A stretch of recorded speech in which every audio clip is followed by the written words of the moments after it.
como el sol que luce siempre tras la noche, como el sonido eterno del crepitar del fuego de la sabiduría, como la constante lucha de la luz contra las tinieblas. El sol invicto triunfante vuelve una vez más a radiar el conocimiento para guiar a los invencibles.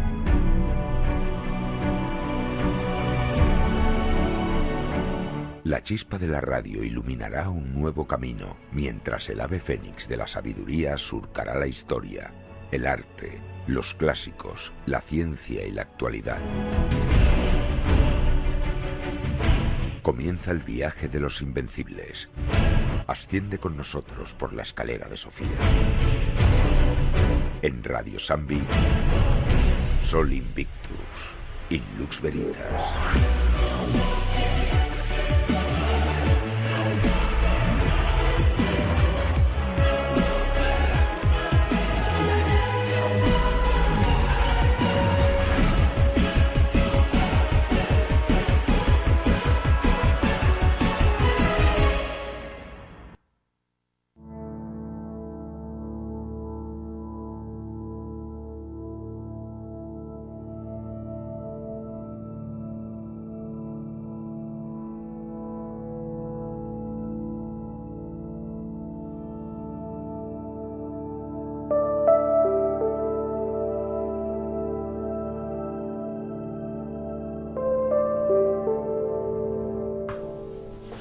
Bienvenidos a Sol Invictus, más invictus que nunca.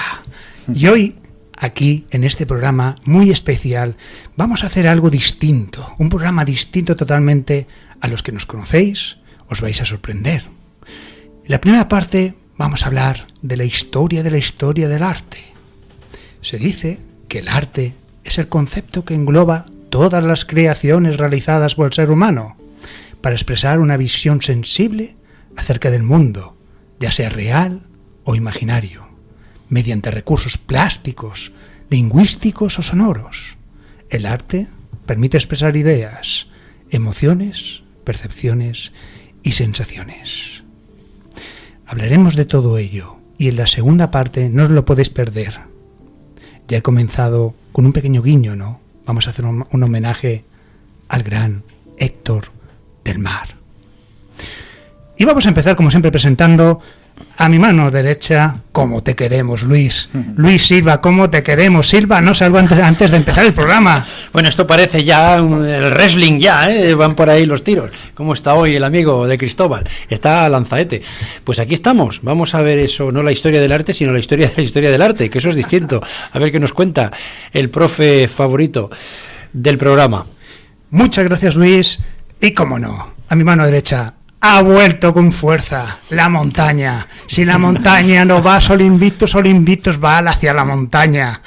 Pablo López, bienvenido. Un deportivo saludo, querido Cristóbal, y como siempre Luis también, y nuestro técnico Gabriel, que ahora los irás presentando también, pero bueno, un programa muy interesante por la historia de la historia y también muy triste, por qué no decirlo, porque se nos ha apagado esta voz de don Héctor del Mar, al que tuve el inmenso placer de conocer y compartir horas de radio y charla con él, y luego llamaremos a otro buen amigo de este programa como es Sebastián Martínez, que lo conoceréis sobre todo por el mundo del misterio y del wrestling, el Pressing Catch, porque es el CEO, el fundador y el dueño de la página solowrestling.com, la más visitada o una de las más visitadas del mundo en España, y hablaremos un poquito de Héctor del Mar. Como siempre, antes de empezar, es bueno ser un buen agradecido. Luis, agradecimientos, por favor.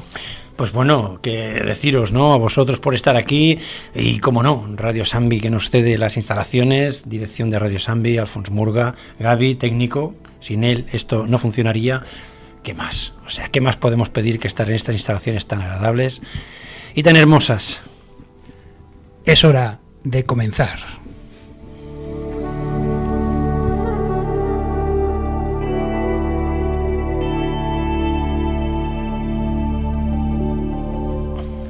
Y este tema que hemos elegido, que es historia del arte, claro, algunos estudiantes dirán, uy, a ver si me cuenta algo interesante de cada selectividad, a ver, voy a hacer un aviso. Está muy bien que lo escuchéis porque vamos a dar conocimiento, como siempre, pero desde un punto de vista que yo creo que en este programa todavía no hemos tenido.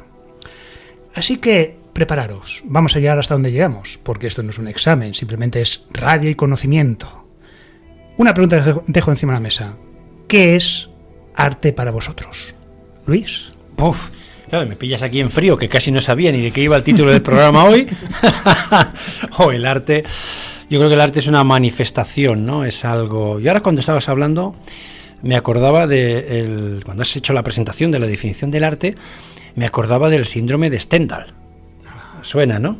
Es decir, esa capacidad no. Algunos dicen que es una enfermedad, otros que es otra cosa, de que una persona, viendo la belleza tremenda de determinadas obras de arte, pueda quedar como extasiada y hasta que tenga un desmayo viendo esa preciosidad, ¿no? Esa hermosura. ¿Qué tendrá el arte que puede provocarnos a nosotros ese estado en nuestro cuerpo, en nuestra mente o en algo más interno, ¿no? En lo que sería nuestra alma, ¿no? Pues el arte, yo lo definiría, el verdadero arte, ¿no? Como belleza, ¿no? Algo, es igual que puede ser una escultura preciosa. Me viene a la mente, por ejemplo, pues la que tenemos, ¿no? En los 50 lugares mágicos, ¿no? El beso de la muerte, el petó del amor, que es esa estatua que a mí me dejó impresionado, ¿no?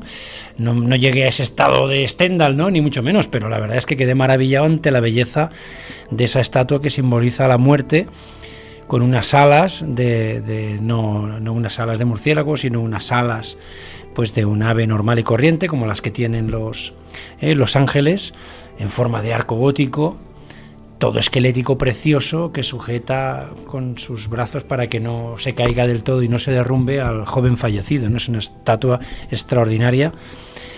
Y bueno, está en el cementerio del Poblenou, o sea que los que seáis de Barcelona, si no la conocéis, os invito a que lo veáis, porque es una de las exponentes de lo que es el arte y de las cosas que puede llegar a manifestar, porque me llevó a otros recuerdos, ¿no? Claro. También, curiosamente, de obras de arte, ¿no? Porque ver esa estatua me llevó a otra obra de arte del siglo XIV, que está en Morella, en el convento de Morella, donde aparece pues una escena que parece una sardana, fijaros, en el siglo XIV, bailando una sardana, todos los estratos sociales de la época, ¿no? El monje, el papa, el militar, el rey, la reina, todo lo que son los estratos sociales cogidos de la mano bailando, sí, con una especie de sardana, y en el centro la imagen de la muerte cadavérica con una sonrisa de palmo a palmo y con una cinta, con unas letras que dice, pues, va riéndose y dice... fui lo que sois, pero seréis lo que soy, ¿no? Y debajo hay una canción escrita en catalán antiguo, ¿no? Y no está completa, pero sí que me pegó mucho esa frase, ¿no?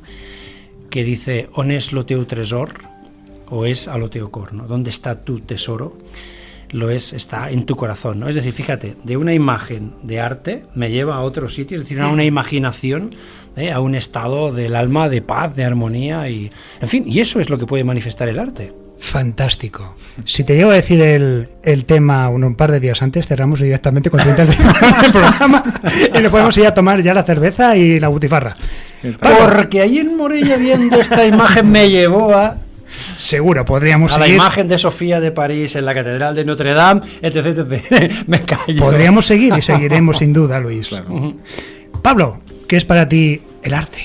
Yo lo voy a resumir mucho más que Luis y lo voy a resumir con una sola palabra y una pequeña, muy breve explicación. El arte es inefable, es inexplicable, no hay forma de explicarlo. Es arte, es abstracción, y hace muchos años yo leía sobre algo que parece que no tenga nada que ver, pero que está relacionado, que es el dolor.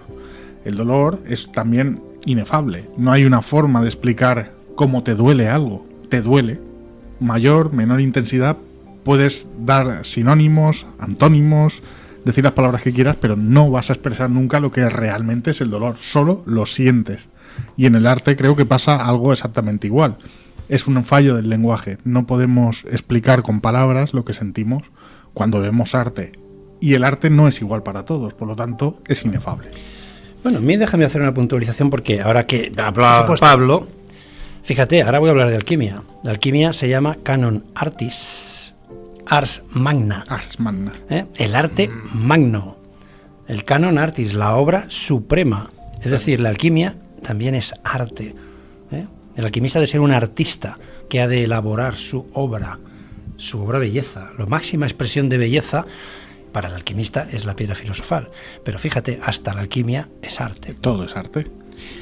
Efectivamente. Y ahora, vamos, ya que estamos metidos en materia, vamos a hacer una pregunta un poco especial. ¿Alguna vez os han dicho si sois una obra de arte? A mí sí. Yo recuerdo una vez, y me hizo mucha ilusión porque, claro, yo estaba ya pensándome ahí, ostras, me han dicho que soy una obra de arte, como esas esculturas griegas, esos músculos que tenemos, que los tenemos escondidos, ¿no, Pablo? Pero algún día surgirán. Yo tengo uno. Ah, uno. Yo tengo alguno más, pero de momento vamos a dejarlo ahí. Y claro, esas 7 cabezas, ¿no? Que era el canon de belleza del griego clásico, 7 cabezas que tenía que medir el cuerpo, ¿no? El cuerpo, 7 cabezas. Yo no me lo he medido todavía, la cabeza, por supuesto, pero estamos ahí. Pero claro, me hacía eso mucha ilusión, pero una vez fui a un museo, vi un cuadro muy grande, que ocupaba toda una pared, de color negro, y en el medio un punto redondo, muy redondito, de color blanco. Dije, esto también es arte. Entonces me estaban diciendo que yo era una obra de arte. ¿Qué tipo de obra de arte? Pero aquí, si me lo permites, me vas a dar pie a que haga Es un pequeño paréntesis, está totalmente relacionado. Primero voy a recomendar un youtuber, que puede sonar raro viniendo del arte y de todo esto, pero hay youtubers de todos los estilos. Y hay uno especialmente que se llama Antonio García Villarán, que no me paga nada, pero creo que lo tenéis que seguir porque es un profesor de arte y explica pues muy bien todo esto, ¿no? De que acabas de decir, un punto negro, o sea, un punto blanco dentro de redondito, muy redondito, sin nada más, todo esto. Un claro exponente de este tipo de, entre comillas, arte es Yoko Ono. Que Yoko Ono, si veis cualquiera de sus obras magnas, es salir a chillar o hacer cosas muy raras. Y él ha iniciado un movimiento, o al menos yo lo he conocido a través de él, para definir este tipo de arte como amparte. Le añade una H delante y no recuerdo ahora muy bien el motivo, pero seguro que viendo sus vídeos se puede ver, y lo que hace es de alguna manera denunciar que el arte como mínimo tiene que ser un esfuerzo. Tú puedes ser Picasso, por ejemplo, puede gustarte o no, pero tenía un esfuerzo detrás, o sea, tenía un significado, un intento de transmitir algo a través de sus pinturas, que muchos ampartistas de este estilo, que no sé si este cuadro en concreto lo era, pero muchos simplemente pues ponen 3 círculos, lo venden por una gran cantidad de dinero y no hay nada más. Una feria que él hace muy pocos días visitó precisamente es Arco Madrid, es la arte contemporáneo, la Feria de Arte Contemporáneo de Madrid, y resumía lo mismo que acabas de decir tú. ¿Esto es arte? ¿Realmente esto es arte o es amparte, como dice él? Claro, pero entonces... Yo creo que tú eres arte. Muchas gracias. Desde mi muchas visión alejada. No, si arte soy. Pero bueno, gracias a tu definición de arte me siento más tranquilo. No sé si este canon clásico de Grecia todavía estamos trabajando en ello. Pero a ver, lo que está claro, que para nosotros, vosotros, nuestros queridos oyentes, sois obras de arte por fuera. Seáis como seáis, nos da igual. Pero también por dentro, seáis del color que seáis, del color que sintáis, seáis rojo, de color azul, naranja, amarillo, lila o ver. Llevo todo el día intentando que salga el color ver. No te sale. Es que estaba rodeado con los compañeros. Me dicen, Cristóbal, no te obsesiones con la ley Wert, que aquello ya pasó, la ley de educación Wert, que aquello ya pasó, estamos en otro tiempo. Pero el caso es que, claro, en fin, debo hacer un esfuerzo y decir el nombre del color y aceptaros como obras de arte, cueste lo que cueste. Soy Cristóbal, fue miembro de Los Misterios Nos Miran, general en jefe de la sección de Más Allá de la Historia, copresentador a tiempo parcial sin remuneración de Sol Invictus, de Radio Sambi. Hasta hecho un libro, San Jerónimo de Murtra, que por cierto está muy bien, lo podéis encontrar también en Amazon, San Jerónimo de Murtra. Una auténtica obra de arte. Arte, total. Sobre todo la portada. Y debo... La portada espectacular, gracias Pablo López. Es broma. Y debo, queridos oyentes, a aceptar todos los colores. Por lo tanto, Y la dirección de Sony Ver- Invictus también. verde. Verde, que te quiero verde. Qué color más bonito y sin boxetizar. En fin, vamos a seguir. Sí, no, acéptalo. Ya Lo- sabes. os aceptamos. Que sí, acepta Aceptamos que, color verde. que paso la dirección de Sol Invictus. Oye, Bien, por cierto, dime. que sepas que como alquimista soy también y me siento un arte sano. Bien. Porque ahora estamos en ello, porque antes de empezar con las pinturas rupestres, con Grecia, con Roma, y nos iremos animando, ya veréis, con esta historia, claro, estamos diciendo que artes estéticas o espaciales, que están recomendadas académicamente, serían la arquitectura, Ujú. la escultura y la pintura. Pero también tenemos artes mixtas, como son el cine, aunque algún espabilado dice que no es arte, ¿no? Hombre, y tanto que sabe. Vamos a dejarlo ahí. Teatro y ópera. También tenemos artes dinámicas Y o en el mundo temporales. actual, los videojuegos también son arte, aunque Oh, no lo pueda también, parecer. También pueden ser arte perfectamente.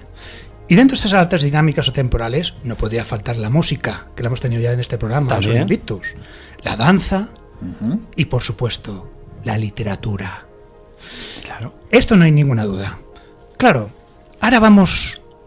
El primer paso. ¿Cómo a un ser humano se le ocurre? Voy a hacer arte. De repente. Ah, pues parece que.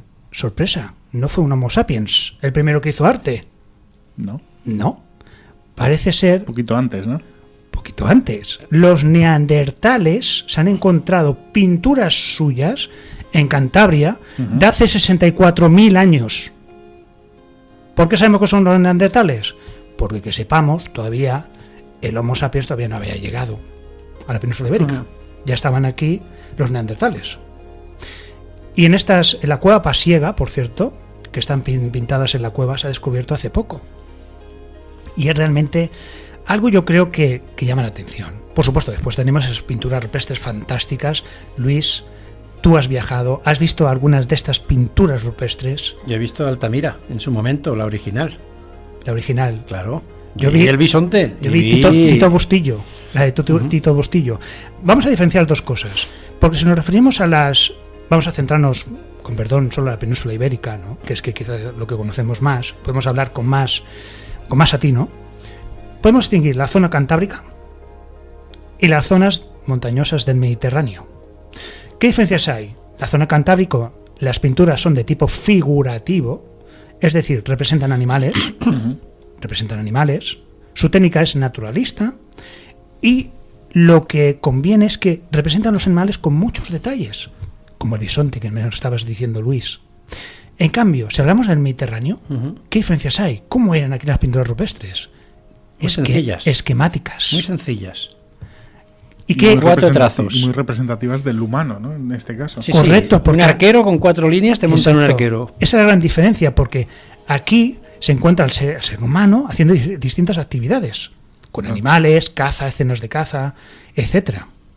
Me recuerda a las pinturas de Ulldecona, Por que están en ejemplo. los 50 lugares mágicos de Cataluña.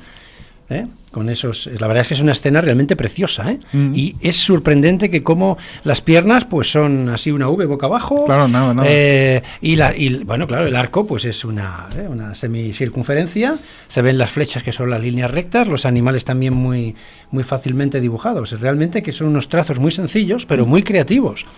Pero es algo que ese ser humano, neandertal, o incluso antes, que estoy seguro que ya se hacían antes y aún no se han descubierto, tenía algo en común entre ellos, porque aunque vayas a cualquier parte del mundo, encuentras pinturas de este estilo, no tan rupestres quizás, no tan antiguas quizás, pero al final está claro que lo que buscaba aquel ser humano era comunicarse. Y la forma de comunicación que tenía y que conocía era dibujar lo que veía, ¿no? Al final era un arte que no era buscar el arte en ese momento. El arte se ha convertido en ahora. Era magia. Era magia. Sí, pero hay otras cosas difícilmente más entendibles como las manos, ¿no? Y otros símbolos. Entonces Sí, estamos sí, sí. ahí, No, que no, el sí, arte siempre está relacionado con el mundo de las musas. Claro, Es no, decir, no hablo con la ni- inspiración.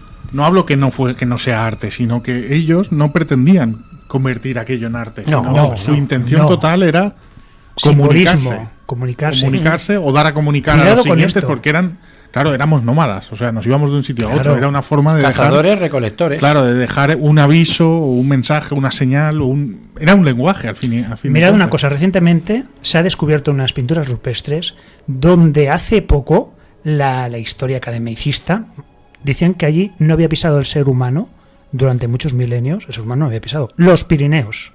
Ujú. Yo he estado en Góriz, en Ordesa, por aquellas zonas he estado, a mucha altitud, y se han descubierto recientemente pinturas rupestres. Es decir, el ser humano, ya estamos hablando de entre el 15.000 al 20.000 Sí. antes de Cristo, pisó y estuvo en los Pirineos. Bueno, y en Australia también hay pinturas aborígenes muy sí. antiguas. No estoy seguro ahora si son de esta época, pero desde luego hay pinturas que son muy, muy antiguas. Por lo tanto, estamos descubriendo cada día cosas nuevas. Pero aquí, por ejemplo, en la zona, ¿no? En la zona esta de sur de Francia, que hay también Sí. cuevas con muy buenas pinturas, claro, sur de Francia, Pirineos, y ya llegas a España. Es una zona muy especial, ¿eh? Pero se creía que los Pirineos, por la nieve, por la altitud, Sí. etcétera, no habían llegado los hombres prehistóricos. Y ahora se está demostrando que sí. sí. A más de 2.000 metros, 2.500, que está Góriz, creo, el refugio Góriz. Yo estuve por allí, que es una zona fantástica, increíble, Ordesa, maravillosa. Y sí que estuvieron allí, probablemente pastores, una especie de... Bueno, pastores no, porque claro, estamos hablando del... Cazadores, recolectores. claro. Cuidado con esto también, porque es que he escuchado... No, es que he dicho pastores equivocadamente, porque en algunos artículos que han puesto, alguien que no es experto puso que estaban haciendo el pastoreo, que es totalmente incierto, porque en esta época todavía estamos en el paleolítico, no en el neolítico, Claro. donde ya sí que ahí está el pastoreo. Claro, con todo ello también quiero decir una cosa. Se dice, hay nuevos estudios, que quien pintaron estas pinturas eran las mujeres de las tribus. Ujú. Tiene Eso- su lógica. Es una teoría. Sí, el hombre caza Claro. y la mujer lo representa. Representa lo que ve. Representa Bueno, lo que podría ser, podría ser. En fin, estamos viendo que De todas es... maneras, en Ulldecona, una de las imágenes que hay pintada es un animal, un cérvido muerto, que parece que emana su sangre, y una mujer está recogiendo la sangre del cérvido. O sea que también las mujeres, de alguna manera, tenían seguramente este tipo de funciones. Sí, ¿no? sí, Relacionadas seguro. con la comida y... Efectivamente. Yo creo que vamos a seguir avanzando, Ujú. porque las etapas de la historia del arte... Está claro que no nos va a dar, en un programa. No, imposible. Tenemos el paleolítico, el neolítico, el arte mesopotámico, Claro. el arte románico, el griego, el románico, egipcio, el gótico, el renacimiento, el barroco, el clasicismo, el impresionismo, el romanticismo, cubismo, expresionismo, arte vanguardista, neoclasicismo, arte virtual Ujú. y arte graffiti, los más actuales, ¿no? Sí. Es decir, tenemos un amplio abanico a ver a dónde nos conduce el programa de hoy. Y yo creo que vamos a jugar a un juego. Vamos a imaginarnos algunos miembros de la Conferencia Episcopal Española. Vamos a imaginarlo Se me ha bajado el arte de golpe. algunos de estos curas. ¿Dónde creéis que irían de viaje, se podían viajar por la historia? ¿A qué época? Claro, lo primero que se nos ocurre seguramente sería a Palestina, a Jerusalén, a ver a Jesús. Claro, lo primero que se nos ocurre, ¿no? Pero no, porque allí te crucificaban más rápido que en Twitter, eso para empezar, y te tiraban piedras sin pecado concebido. Y peor aún, podrían ver a Jesús que era bajito, pelo corto y aceptaba a las mujeres a comer en su mesa. Qué pecado, ¿no? Claro, entonces esto era intolerable. ¿Dónde ir entonces? ¿Dónde ir? Al concilio, ¿no? Vamos a pensar un poquito. Va por ahí la Edad Media, Ujú. donde se iban con los colegas a matar infieles, donde les besaban los anillos, no como el papa este rojo ahora que tenemos ahora, que dice, no, por higiene que no me besen el anillo. No es por eso, no es por eso. No, por higiene que no me besen el anillo. Tú sabes, No, lo hace por eso. no, escucha, tú sabes los romanos, higiene, ¿qué higiene era los romanos? Y conquistaron el mundo los romanos, que compartían lo que era directamente para limpiarse de sus necesidades, la esponjita, la compartían. pero algunos la lavaban. ¿Qué higiene había ahí? No somos hermanos todos, tenemos que compartir. Y este papa no, por lo tanto, tenemos esto, claro, entonces, en esta época de la Edad Media también se hacían picnics mientras ponían a la brasa a mujeres pecadoras. ¿Brujas? Claro, qué tiempos aquellos. Pero, qué olor. En Ujú. aquellos tiempos no se solían lavar mucho, la verdad. O sea, era algo bastante asquerosillo. Y eso, para seres tan santificados y estar rodeado de esa podredumbre, no es lugar. Tenemos que buscar otro lugar más ¿El futuro? impactante. No, se me ocurre uno. Grecia, la antigua Grecia.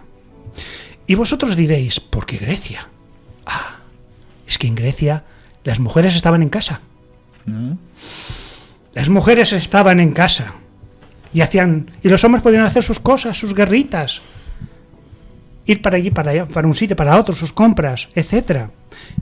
Y otra cosa importante. Filosofar. Allí nadie les diría nada de poder compartir un ratito con esos efebos que correteaban por el Peloponeso, libres. Al contrario, les incentivarían. Exacto. Algún oyente seguro que encuentra algún pero del destino elegido, con minucias, ¿no? Que si la sociedad espartana sacrificaba a los bebés. Claro, estamos hablando de un tema de hoy en día, ¿no? Que aparentaban menos fortaleza estos bebés, pero no es cierto. Porque hace poco en la televisión escuché a un hombre azul. Y claro, el color azul, que creen los príncipes azules, ¿no? Estos hombres no mienten, ¿no? A quien cortaban las cabezas, los bebés eran los neandertales. Por supuesto, esto lo hemos escuchado en la televisión, a este hombre azul. Adiós a mis 5 años de carrera. No sé para qué estuve estudiando. Ya me lo decía mi tío, dice, yo no sé qué haces allí, que solo te vas al bar a jugar a las cartas y luego a dar paseitos con mujeres espectaculares.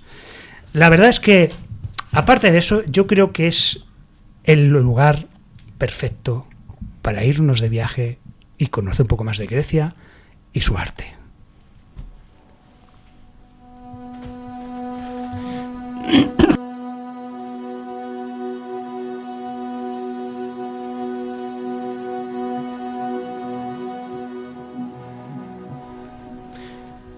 El arte griego, Grecia, la cuna de la civilización, aparte de lo que hemos dicho, que hay mucha verdad de todo ello, que hemos dicho en broma, estamos ante una sociedad de contrastes, ¿no?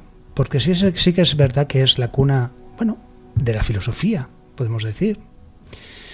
También de la democracia. Bueno, pero ¿qué democracia? ¿No? Una democracia que las mujeres no podían participar, los extranjeros tampoco. Es decir, pero bueno, es el inicio, ¿no? Tampoco es complicado en aquellos tiempos. Es el inicio de esta democracia que hoy día pues tenemos. Hoy día. Claro, el arte griego lo podemos dividir en 3 fases. El arte arcaico, es decir, el más antiguo, que iría desde el siglo VII hasta el 475 a.C. aproximadamente. Luego el arte clásico griego, que iría desde el 475 hasta el 323 a.C. Cuidado con esta fecha, 323 a.C. ¿Quién me puede decir qué pasó en esta fecha tan importante que hay que recordar siempre? ¿Alguna guerra o algo por ahí? No sé. Murió Alejandro Magno. Por lo tanto, aquí empezó lo que sería el helenismo, la cultura helenística, que iría después hasta la conquista de Roma, ¿no? Prácticamente un poquito más, hasta el 31 a.C. El inicio de los Ptolomeos, ¿no? No, eso sería Egipto. Nos hemos saltado de Egipto porque somos así, nos hemos saltado directamente a Egipto porque creo que Egipto vale la pena que hagamos un programa especial sobre sus pirámides, sus construcciones, etcétera. Pero Alejandro funda Alejandría. Sí, correcto. Y a partir de ahí vendrán ya los Ptolomeos. Vendrán los Ptolomeos. Que viene hasta Cleopatra, que fue también una Ptolomeo, correcto, muy bien. ¿Cuáles son las características de la arquitectura griega, por ejemplo? Claro, estamos hablando de unas estructuras que solo se basaban en líneas horizontales y verticales. Se acabó. Claro, ¿qué buscaban? Una armonía visual. Es decir, aunque tú en una estructura vieras un fallo midiendo, ese fallo estaba previsto. ¿Para qué? Por ejemplo, en el Partenón hay una ligera desviación, pero es para que desde lejos se vea perfecto. Es decir, ya anticipaban lo que el ojo podía ver. De esa forma. Y otra cosa también muy importante y básica del arte griego es que está hecho a medida del ser humano. Venimos del arte egipcio, por ejemplo, que no está hecho a la medida del ser humano. Son cosas gigantescas, grandiosas. En cambio aquí, claro, ese sentido de filosofía que da a los griegos es acercar al hombre, ¿no? Como también, por ejemplo, como los dioses que los tienen, los dioses es como una telenovela, aquello. O sea, eres realmente impresionante. La mitología, ¿no? Es decir, es una humanización del arte y de la sociedad y de la religión. Se humaniza de esa forma tan especial. Materiales. Pues bueno, los materiales son piedra y mármol. Espectacular mármol blanco. ¿Qué tipos de templos de arquitectura podemos encontrar, sobre todo en Grecia? Los templos, por supuesto. Los teatros. ¿Cuánta importancia le daban los griegos a los teatros? Y me hace que sí, con la cabeza, Pablo. Sí. Pablo, perdón. ¿dónde hemos estado viendo también un teatro griego? ¿Griego? Bueno, en Calatayud. No, en romano. Perdón, en Ampurias. Pero En Puriae, yo sé que tú ¿no? conoces el teatro de Epidaura, que te hizo mucha ilusión, creo recordar. Y estos teatros griegos, claro, luego los copiaron los romanos, ¿no? Que después hablaremos, que tenemos el teatro de Bilbilis, que es romano. Bueno, claro, Calatayud, Bilbilis. Calatayud. Claro. Exacto. Es decir, muy importante, las ágoras. Tenemos una sección que aquí se dice Ágora Lux. ¿Por qué, Luis?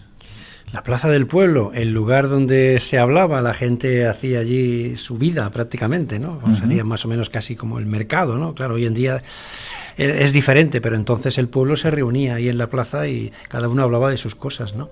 Bueno, el nombre del programa es Agora Lux porque significa asamblea, encuentro de luz, ¿no? Allí la gente... decir Ágora era decir la vida de la ciudad, era el lugar vital de la ciudad. Efectivamente. Y del teatro, si me permites un apunte, ahora que has hablado del teatro, ¿no? Y del teatro griego, los actores que se ponían en la cara. Una máscara. Una máscara. ¿Sabes qué significa máscara? En griego. Persona, personaje.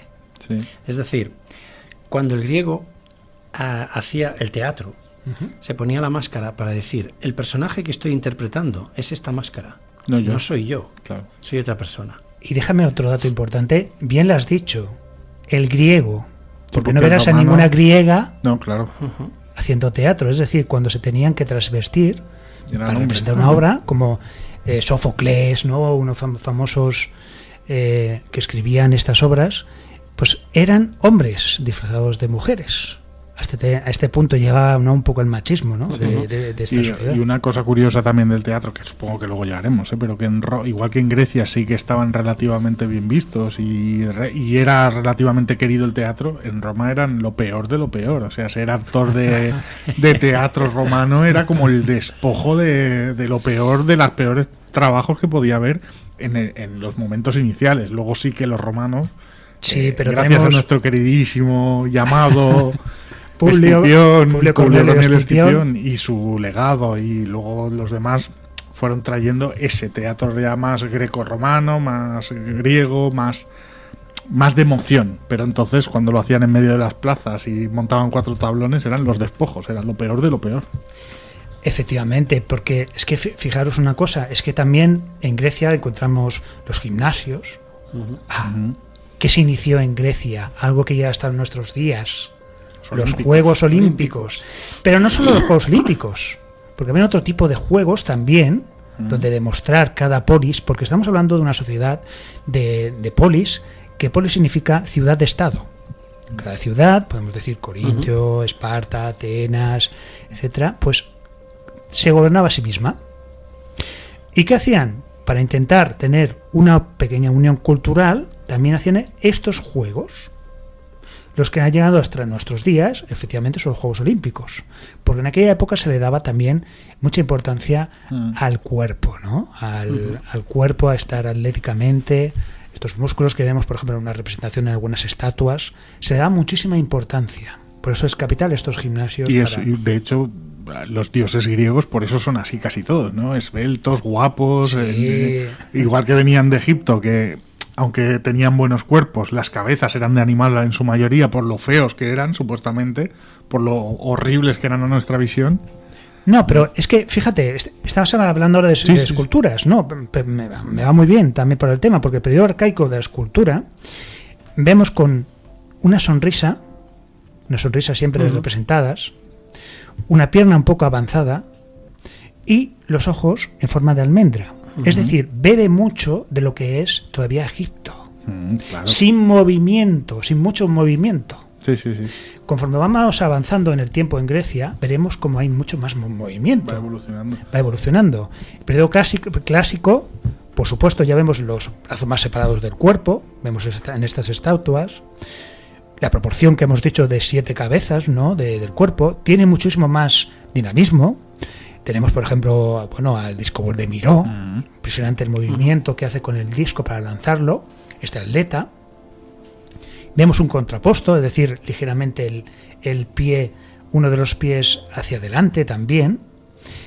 Y vemos como, también, cuidado, la policromía era muy importante. Aunque ha desaparecido, la policromía era muy importante. Pero antes de seguir con las estatuas, también, claro, los estadios, ¿no? Los estadios para correr, etcétera.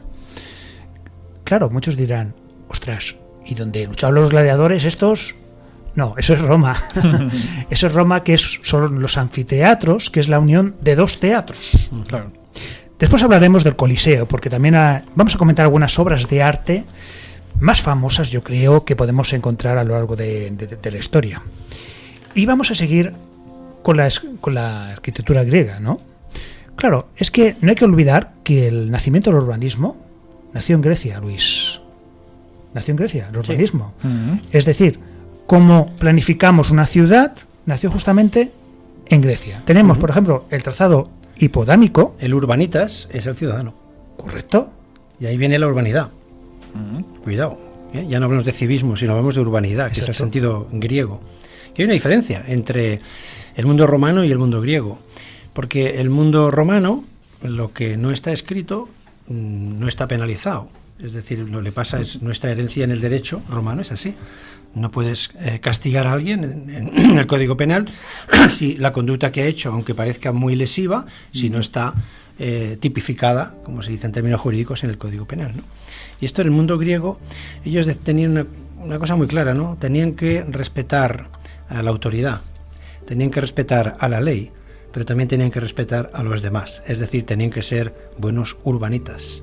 Cosa que ese respeto a los demás, como no estaba escrito en el mundo romano, pues pasaba un poco de largo, ¿no? Claro. Efectivamente. Y es que estamos hablando, por ejemplo, del trazado hipodámico, ¿no? Del famoso hipódamo de Mileto, ¿no? Que proyectó la construcción de la polis de Mileto en el 475 antes de Cristo, aprovechando que fue destrozada completamente por los persas en estas famosas guerras médicas. Que no es que los médicos, el otorrinolaringólogo contra el oculista se estaban pegando de hostias, no tiene nada que ver, porque los medas era como se conocían a los persas en aquella época también, de esa forma. Entonces, este señor, Hipódamo de Mileto, pues empezó lo que fue un proyecto, que es muy importante, que fue este trazado hipodámico o ortogonal, de 8 lados, con calles rectilíneas que se cruzan en un ángulo recto.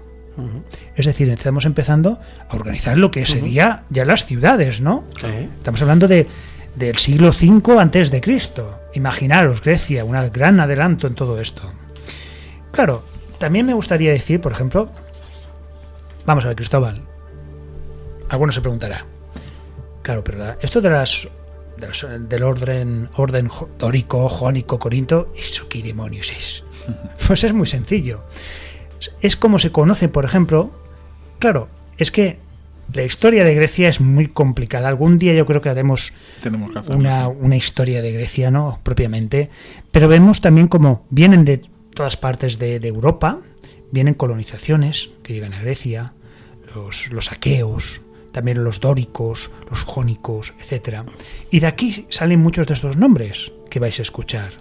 El orden dórico, por ejemplo, es el más antiguo que se conoce, pero también el más sobrio. El más sobrio. ¿Cómo lo podemos distinguir? Sobre todo en las columnas. en estas columnas lo podemos distinguir. ¿Y qué vemos? Es una columna sin base, no vemos una base, va directamente lo que es al suelo, ¿no? También es importante que vemos lo que sería la parte central de esta columna con estrías, directamente con estas estrías. Y es lo clásico que podéis ver en la Acrópolis, una de las, bueno, yo creo que unas maravillas que tenemos, que es el Partenón. Está hecho de estilo dórico, con columnas dóricas, precisamente. Otro orden sería el jónico, que sería el siguiente, ¿no? También en la escala evolutiva de Grecia.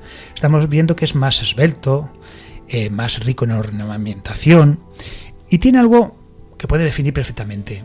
Dos volutas, como dos pequeños cuernos que se enroscan de esa forma en la parte de arriba que comunica ya con la otra parte. Si veis, es exacto. Si veis eso pertenece a orden jónico. Y por supuesto, el orden corinto. Este último orden es muy fácil también de distinguir. ¿Por qué? Porque tiene más ornamentaciones y tiene lo que se llaman hojas de acanto, que terminan lo que serían unas hojas, especie como si fueran unas hojas de parra, unas hojas con una especie de pinchos también, que algunos lo quieren decir así, de esa forma. Y vemos como es el fuste, la parte central de la columna es mucho más esbelta, o sea, buscan una belleza ya diferente. Efectivamente. Me estaba enseñando Pablo también una fotografía, pero vosotros en el ordenador podéis buscar orden jónico y veréis lo que hay las columnas que os salen directamente, que hemos estado aquí enseñando en Sol Invictus. Y ahora creo que es hora de hablar de la Acrópolis de Atenas. Yo creo que cuando uno sueña historia, cuando alguien quiere dedicarse a la historia, esa imagen icónica de la Acrópolis, la verdad es que le llega, ¿no? La verdad que es algo realmente impresionante. Y sobre todo porque te imaginas cómo fue hace más de 2500 años. Impresionante. La palabra Acrópolis viene del griego acros, que significa extremo, cima. Polis, ya hemos dicho, significa ciudad. Por lo tanto, hace referencia a la parte más alta de una ciudad. ¿Qué habría en una parte más alta de la ciudad? Porque la Acrópolis no solo hay en Atenas, había en otras ciudades-estado también. ¿Qué podemos encontrar, Luis? Un templo en la parte más alta. Los tesoros también, los templos. Los templos, etcétera. Porque, claro, los tesoros se escondían en los templos. Porque los templos, allí solo podían entrar muy de vez en cuando los elegidos, los sacerdotes. Porque lo que son las adoraciones a los dioses se hacían siempre fuera de los templos. Los hierofantes, que eran los sacerdotes principales, los que tenían acceso al Santo Santorum, que era el lugar más sagrado del templo. No todo el mundo podía acceder allí. No todo el mundo. Y entonces yo creo que como ejemplo vamos a intentar hacer un breve comentario del Gran Partenón. El Partenón. Vamos a ver. Pablo, voy contigo. Partenón, ¿sabrías decirme qué significa Partenón? No. Virgen.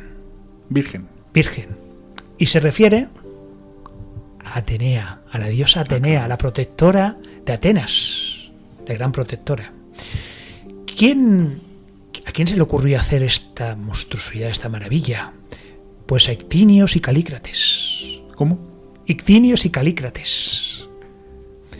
Y bajo la supervisión de las esculturas, de los frisos, del gran Fidias. Ese sí.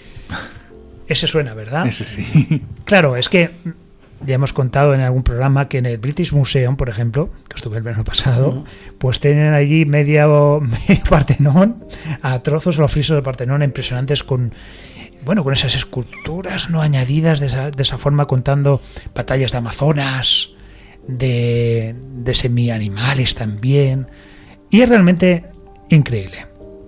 Cronología, siempre es importante decir la cronología, porque claro, ¿de qué tiempo estamos hablando? Pues se construyó entre el 447 y el 432 a.C. Estamos en una época que es la época dorada, sin duda. Estamos en el siglo de Pericles, del gran Pericles. Localización ya lo hemos dicho, en la Acrópolis de Atenas, en Grecia. Bueno, Platón. ¿Eh? O sea que aquí tenemos a Sócrates, Platón, en esa época también, la época dorada. La época dorada. Los peripatéticos, ¿no? También. Pero es que estamos hablando de una época que venía donde Grecia había sangrado como nunca. En las guerras médicas. Grecia se había desangrado con estas batallas. Y al final de estas grandes guerras, como bueno, todo el mundo sabe, estas batallas como las primeras con Maratón, ¿no? las Termópilas, en fin, muchísimas más batallas, que algún día hablaremos de todo ello con mucha más calma. Pues claro, llega un Pericles y dice, uy, es nuestra hora, tenemos que hacer algo realmente grande, que las demás polis, el mundo entero, Persia sepa quién es Atenas. Atenas, la Atenas cultural, la gran Atenas. Y por eso quiso construir este gran Partenón. Imaginaros que se vería desde todas partes, por donde al llegar a Atenas, por todas partes, al estar elevado. Esas columnas de ese color blanco, realmente muy hermoso. El sol debía darle allí, y aquello debía ser como un faro. Exacto, Luis. Con ese color blanco de mármol, claro. Sí me lo imagino yo. Como las pirámides decían también, que estaban... Exacto. Y estamos hablando de que el material es mármol. Es mármol directamente. El sistema constructivo, ya hemos dicho que en Grecia, y el Partenón iba a ser menos, es arquitrabado. Es decir, utiliza líneas horizontales y verticales. De eso estamos hablando. Pero en geometría sagrada está construido. Sí. Un canon de belleza. Danos más detalles, Luis. Simplemente está construido bajo cánones de belleza. Antes, cuando hablabas de lo de las 7 cabezas que constituyen un cuerpo y tal, no siempre es así. O sea, voy a poner un ejemplo, ¿no? Me voy a ir a la época de Alberto Durero, estamos más o menos en el siglo XV, ¿no? Alberto Durero conoce que existe algo que en el mundo de la pintura, del arte de la pintura, se llamaba secretísima ciencia. Y él va en busca de esa secretísima ciencia, ¿no? Y se va a Italia a buscarla, porque sabía que los grandes de allí, de esa época, Leonardo da Vinci, por ejemplo, y otros, pues conocían esa fórmula sagrada, ¿no? Esa forma matemática de pintar, ¿no? Conocían unas fórmulas, ¿no? A la hora de geométricamente, ¿no? Para que algo se fuera bello, es decir, no solamente la pintura, sino que tenía que ser matemática, ¿eh? Las Meninas de Velázquez, por ejemplo, están también pintadas sobre geometría sagrada. Entonces el primer viaje que hizo Alberto Durero pues a Italia no lo consiguió, pero en un segundo viaje, cuando él ya tenía más fama, sí consiguió que le iniciaran en esta secretísima ciencia, que era en definitiva el conocer esos cánones de proporciones, ¿no? Matemática basada, la matemática puesta en el mundo de la pintura. El número áureo, ¿no? El número áureo, que estamos hablando de eso, ¿no? Entonces él cogió a 10, no recuerdo exactamente si fueron 10 hombres o 10 mujeres, e intentó comprobar que lo que tú estabas diciendo de que 7 cabezas son un cuerpo, etcétera, etcétera, se manifestaba de una manera perfecta en todos los seres humanos, y él dijo que no, que sí que podían, en alguna persona concreta sí se manifestaban, por poco se manifestaban en otras muchas, ¿no? Pero no era un canon exacto que se manifiesta exactamente en todo el mundo. Y entonces él definió esa geometría sagrada en el arte como un canon de belleza, algo que es agradable no sabemos exactamente por qué motivo, pero es agradable a la vista. Hay algo que ahí se nos escapa. Quizá que la creación del mundo, como dijo Pitágoras, ¿no? Que cuando Dios creó el mundo geometrizó, quizá esa geometría que está utilizada en el mundo y que vemos totalmente en la naturaleza, esa geometría sagrada que vemos, por ejemplo, pues en la serie Fibonacci, ¿no? Que muchas de las flores, si contamos sus pétalos, están sometidos a ese criterio, ejemplo, los girasoles, pero es que muchísimas, o las espirales que hay en muchas de las plantas, que lo vemos, los caracoles, y son bellos de por sí, porque están sometidos a ese canon de belleza que seguramente pues forma parte de la creación, y al formar parte de la creación y nosotros ser parte de la creación, para nosotros debe tener interiormente, pues que nos da una información pues interna que hace que veamos esa cosa como bella, ¿no? Entonces, claro, ese Partenón o las grandes obras, sobre todo griegas, no estaban, o esos atletas que tú definías antes, esos sí que están exactamente esculpidos, cumpliendo al 100% el canon de belleza. Hay alguna crónica que dice que si había un error, por ejemplo, en la elaboración del suelo, ¿no?, como parece ser que ocurrió del Partenón, que se podía arreglar, simplemente hubiéramos hecho un remiendo, pues no se permitía eso. Se volvía otra vez a empezar de cero. Es decir, aquello tenía que ser absolutamente perfecto. Y fíjate si somos espabilados que, por ejemplo, las tarjetas de crédito, que todo el mundo tiene, están construidas bajo principios de geometría sagrada. Exacto, pero es que, claro, es que tienes toda la razón, pero también, por ejemplo, hay otros cánones que también se utilizó en Grecia, en la Grecia clásica no, anteriormente, que era un canon de 8 cabezas. Claro, también es un poco de moda, ¿no? Un poco también de la moda de estos cánones de belleza que estamos aportando. Y claro, es que el Partenón fue construido bajo los preceptos del orden dórico. Era un templo octástil, es decir, con 8 columnas en lo que sería la fachada principal, con 2 pórticos hexástiles, es decir, 2 pórticos de 6 columnas, y por supuesto era períptero.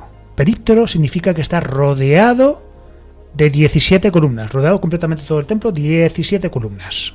Es decir, aquí hay también muchos números, ¿no? También muchas cosas que analizar. Luego también lo que destaca también es que el friso que hemos hablado está decorado con tríglifos y metopas, ¿no? Y ese frontón, ese magnífico frontón que vemos, esa decoración escultórica, que sabemos que era policromada.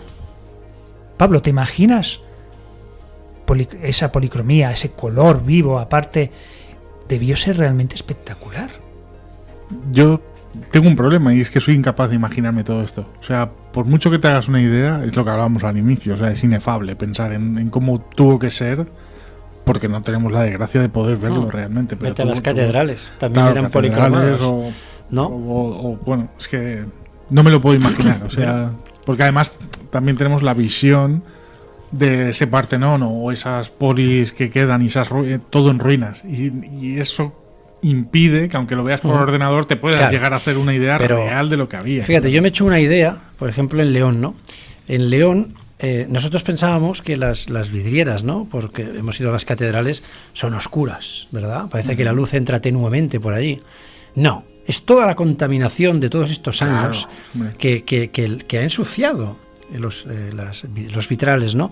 Entonces en León se hizo una limpieza, una sección de esos vitrales que se limpió. Claro. Entonces,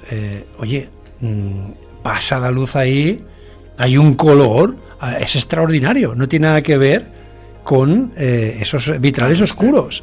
Es decir, es impresionante. Es que es imposible entender, aunque la pudiésemos ver como es actual, como es una pirámide, que todavía las vemos actualmente, más o menos, bueno, bastante menos de lo que tenían en su día, pero da igual, o sea, no las podemos ver con los ojos de entonces, por la contaminación lumínica, por la contaminación del ambiente, por el modernismo que tenemos actualmente y que conocemos. Somos menos impresionables, esa es la verdad también, que entonces es difícil. Me vais a disculpar, pero antes de seguir adentrándonos en su función y su significado, vamos a unos consejos. Adelante, Gabri.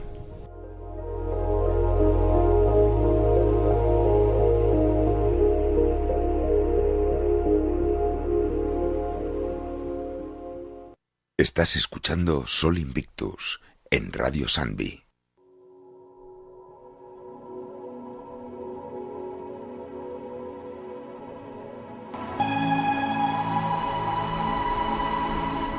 Y aquí seguimos en este Sol Invictus, más invictus que nunca. Y estamos hablando de la... Bueno, íbamos a empezar a hablar de lo que es la función, el significado del Gran Partenón. ¿Para qué se hizo? ¿Por qué?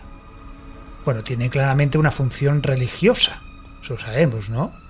Estética. Para demostrar el poder de la ciudad, como hemos dicho, ¿no? De decir, soy capaz de hacer esto. Pero estamos hablando también que está hecho a escala humana. Está hecho a escala humana, es una maravilla, pero hecha a escala humana. Claro. ¿Quieres que te cuente una anécdota que escribe Plotino? Por supuesto. Sobre los templos y el Sancta Sanctorum. Pues Plotino escribe en Enéadas, ¿no? Si no me equivoco, que sí, día dije Eneidas. Enéadas, que significa 9. Sí, que exacto. significa 9 por los sí. 9 libros, ¿no? Pues en uno de los libros que escribe Porfirio, ¿no? Sobre Plotino, que es el biógrafo de Plotino, ¿no? Pues Plotino escribe uno de los secretos que estaban en las escuelas de misterios, ¿no? Habéis oído los misterios mayores, los misterios menores, ¿no? Las enseñanzas que había secretas entonces, que se llevan de Grecia y se llevan se llevan de Egipto, en fin, y se vienen para Grecia, porque en realidad, aunque se diga que Grecia es de alguna manera la patria de la filosofía, algunos dicen que la trajo Pitágoras. En definitiva, Pitágoras estuvo en Egipto y la trajo de allí, ¿no? Esos conocimientos se trasladaron aquí con el nombre de filosofía, ¿no? Que significa, pues eso, el enamorado de la verdad, el buscador de la verdad, ¿no? El que ama la verdad. Pues nos escribe Porfirio, pues una de las cosas que le explicó Plotino, el gran Plotino. Estamos hablando del siglo III después de Cristo. Y Plotino escribe que el iniciado que llevaba, pues estaba con las enseñanzas de los sacerdotes, llega un momento en que después de tantos años, pues se le concede el privilegio de visitar el Sancta Sanctorum, que, como hemos dicho antes, es el lugar más sagrado del templo en el cual únicamente pueden acceder los elegidos. ¿Qué había allí dentro? Pues no sabemos, pero Sancta Sanctorum significa lo más santo, ¿no? Lo santo de lo santo, ¿no? Supongo que algún conocimiento, ¿no? Relacionado con la liberación del ser humano. Y a medida que ese iniciado iba subiendo las escaleras hacia el templo para llegar a la abertura de las puertas del Sancta Sanctorum, a medida que iba subiendo se iba desprendiendo de sus ropas, de sus ropajes. ¿Lo vas a hacer, Luis? No, hoy no. Hoy no. Casi lo hoy hago, no toca. Casi lo hago en cierta ocasión, pero esto es otra historia, ¿no? Menos mal que había un iPhone en mi americana y el golpe del iPhone me despertó. Pero bueno, se va desnudando, ¿no? Hasta que entra totalmente desnudo en el Sancta Sanctorum. Significa, pues, el desprendimiento absolutamente de todo, incluso del ego, ¿no? Para llegar a lo realmente más secreto de nosotros mismos, ¿no? Que sería llegar a nuestra alma, llegar a nuestro despertar. Antes hablábamos de las máscaras, maske en griego, ¿no? Que significa persona, personalidad. En definitiva, también quiere decir que nosotros todos, estamos desempeñando, desarrollando un personaje en nuestra vida cotidiana, ¿no? Y que también tenemos que desprendernos de ese personaje, de esa máscara, para llegar... Algunos con más éxito que otros, ¿eh? Eso por supuesto. Bueno, solo quería hacer ese inciso, ¿no? Hablando del templo, porque seguramente ahí también se hacía ese rito. Sí, se hacía, pero había una cosa muy especial. Claro, es que dentro de este templo, del Gran Partenón, había una mole, había una estatua gigantesca de 12 metros de Atenea, hecha de oro y marfil. ¡Qué riqueza! Y todo para que lo viera el hierofante, simplemente una persona o dos que lo viera. Pero fíjate que Atenea es también la diosa de la sabiduría. Sí. Es Sofía, del mundo griego también.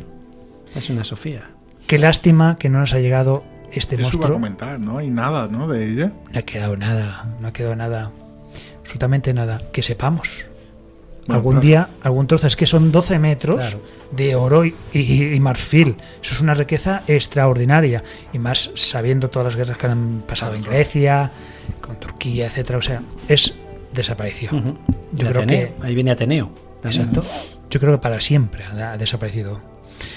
Claro, hemos hablado otras veces, ¿no? De cómo reclama Grecia, grita, para que vuelvan esos trozos del Partenón. Claro. A su lugar. Hemos hablado muchas veces. Veremos qué pasa con todo esto, veremos qué pasa con el arte griego. Y bueno, simplemente para acabar con el Partenón, decir que no está solo, que tiene otros templos muy importantes alrededor, como son el Erecteion, que realmente vale la pena, con las cariátidas, que las cariátidas son columnas en forma de mujer. pero una estatua realmente bellísima. Yo he visto una de estas cariátidas que está en el Museo Británico y realmente es excepcional el sentimiento y el arte que propone de esta Grecia clásica, ¿no? Cultura clásica. Porque ya el helenístico, la característica de estas estatuas helenísticas es el patos. El patos. ¿Qué significa, Luis? Patos, sufrimiento. De ahí viene patología. Exacto. Sufrimiento, es decir, por ejemplo, en el niño de la espina, por ejemplo, que ves, es una estatua muy famosa, que vemos a un niño quitando esa espina con cara de dolor. Laoconte y sus hijos, que vemos como Laoconte, que era una persona que vivió en tiempos de Troya, cuando asaltaron Troya, y se enteró de la trampa del caballo de Troya, justamente, y fue a avisar a los troyanos de esta terrible trampa. Pero de repente, claro, los dioses, sus cosas, mandaron un monstruo, que vemos este monstruo enrollado en el cuerpo de este pobre Laoconte y de sus hijos, y como esta bestia inmunda los tiene con esa cara de sufrimiento que es realmente increíble. Laoconte y sus hijos. Ponerlos en Google, vale la pena ver esta obra de arte.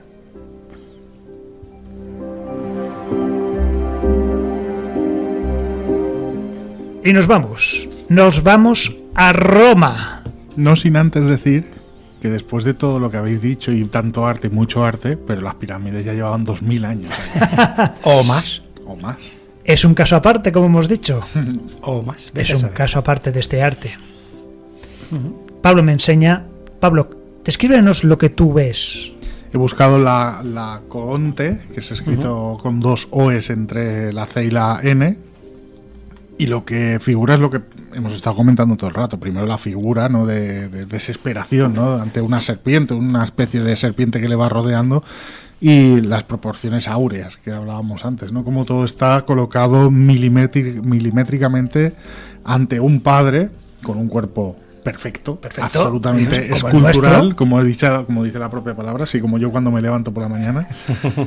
Y los 2 hijos asustados, terriblemente asustados, porque eran capaces de transmitir expresiones, el movimiento que hablabais antes, ¿no?, de estas esculturas, pero también con cuerpos esculturales, nunca mejor dicho. Estamos hablando ya de una escultura helenística, después de Alejandro Magno. Ya se ve ese movimiento, esa evolución. Totalmente. Ahora sí, si os parece, ¿nos vamos a Roma? Encantado. Venga, vamos allá. Vámonos a Roma. A Roma, grande. Esa grande. Esa el Roma, imperio. El imperio. No, pero antes del imperio, claro, tuvo su monarquía del 753 a.C. hasta el 509 a.C.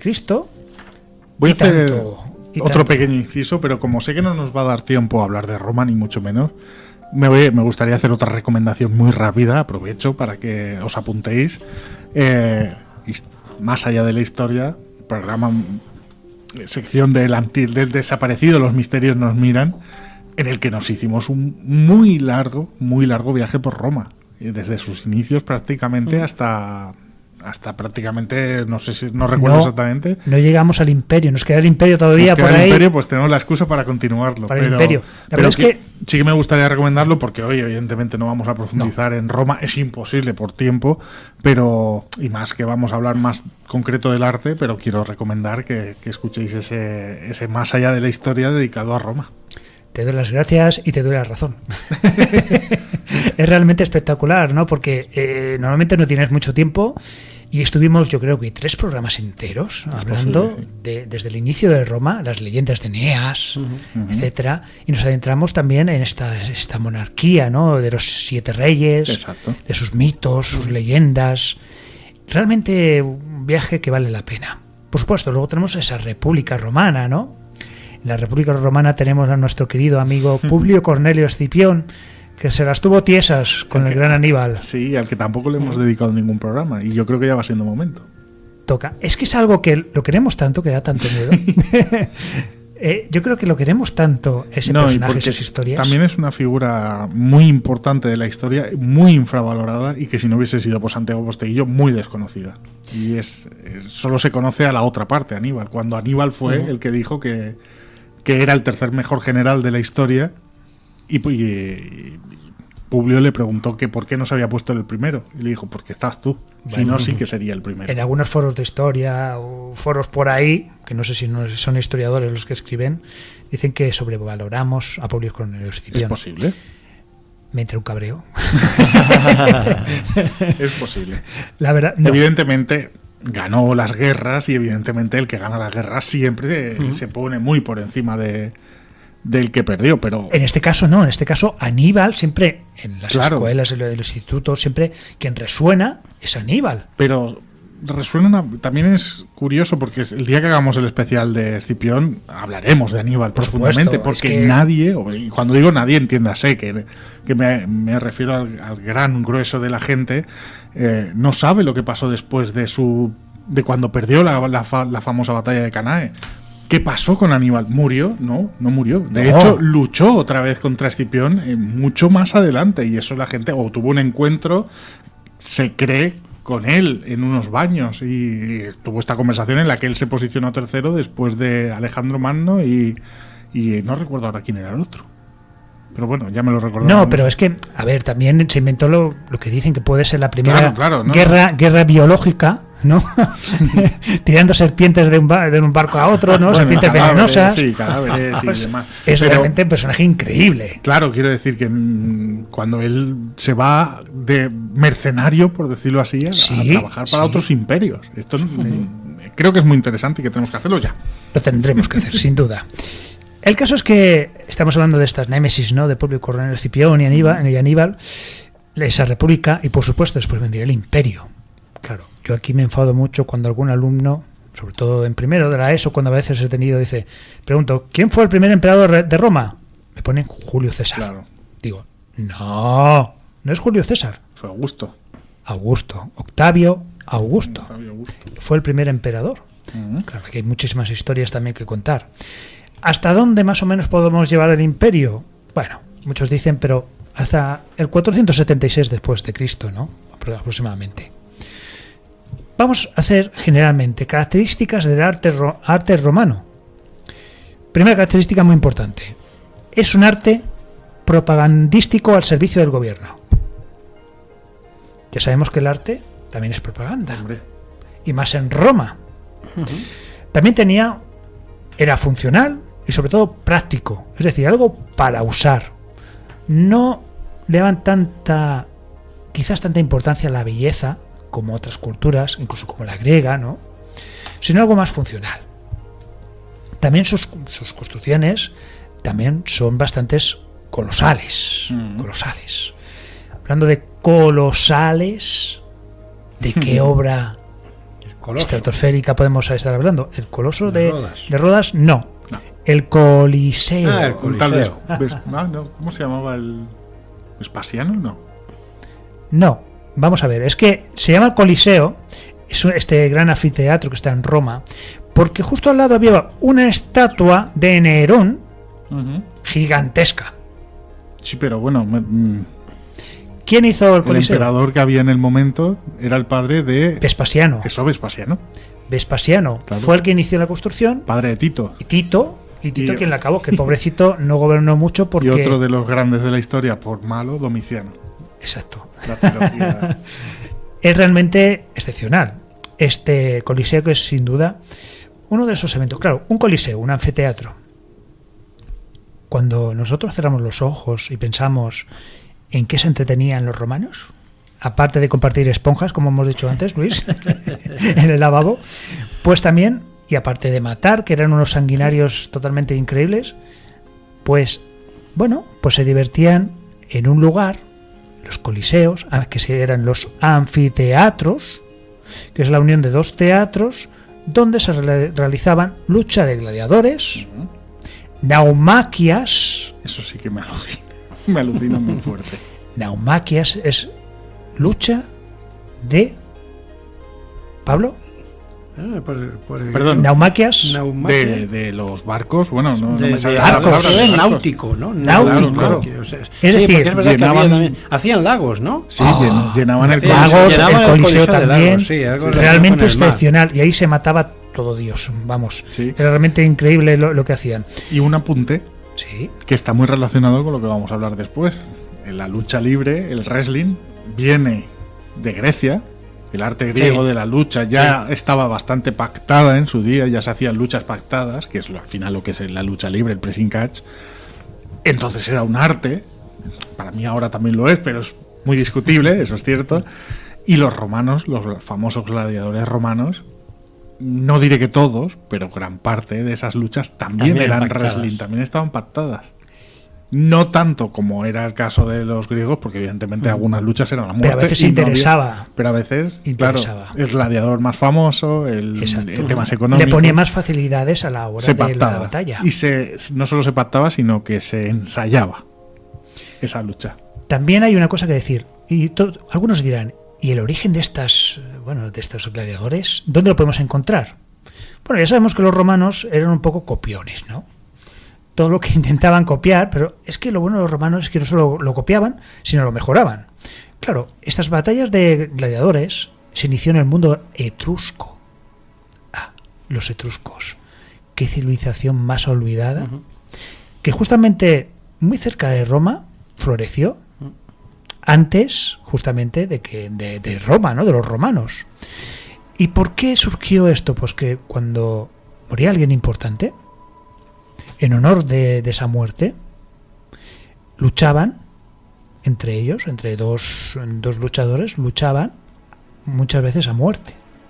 Es decir, que en el mismo entierro tenías que ir al entierro y a otra persona también a otro entierro porque acababa muerto de esa forma. A los romanos esto les encantó. Es decir, aquí tenemos un show, pero increíble, de sangre, muerte, dolor. Pues vamos a hacerlo más grande todavía. Vamos a hacer estos coliseos. Vamos a hacer estos lugares de muerte y de vida y de dioses. Porque los gladiadores eran considerados dioses. Eran los futbolistas de entonces. Quien podía ganar su libertad con una espada de madera que era otorgada, realmente podía vivir realmente bien. Pero claro, para llegar a todo ello, estamos hablando, que seguiremos hablando por supuesto de Roma, del Coliseo, de estas características constructivas, porque es que los romanos, como hemos dicho, también aportan cosas. Estamos aportando, por ejemplo, el empleo de la curva, el arco de medio punto, Sí. la bóveda y la cúpula. Venimos de Grecia donde no se utilizaba nada de esto. Los romanos sí. Por cierto, ¿cómo se llamaba el arquitecto? El que hizo la ampliación. La ampliación Coliseo. del Coliseo. Claro, es que eso, fíjate, yo lo he estado investigando, ahora mismo no me acuerdo del nombre. No, yo que tampoco. dices, me acuerdo, he estado investigando, pero hay serias dudas todavía Sí. de que sea. He estado investigando y yo creo que todavía es desconocido el autor. Está clara la cronología, que es en el 72 al 80 después de Cristo. Eso seguro. Eso seguro. Y estamos hablando, claro, en una época imperial, de máximo poder, Vespasiano, Tito. Domiciano. Bueno, eso vino después. Claro, estamos hablando de un contexto donde las guerras civiles por el poder ya habían acabado. Se había establecido, por supuesto, hubo malos momentos con Domiciano, etcétera, ¿no? Pero estamos hablando de que donde Roma había hecho grandes conquistas, conquistado, por ejemplo, también. Bueno, en esta época Tito arrasó con lo que es Jerusalén, el templo de Sí. Jerusalén. Sí, sí. Lo arrasó completamente. En una guerra muy larga, además. Exacto.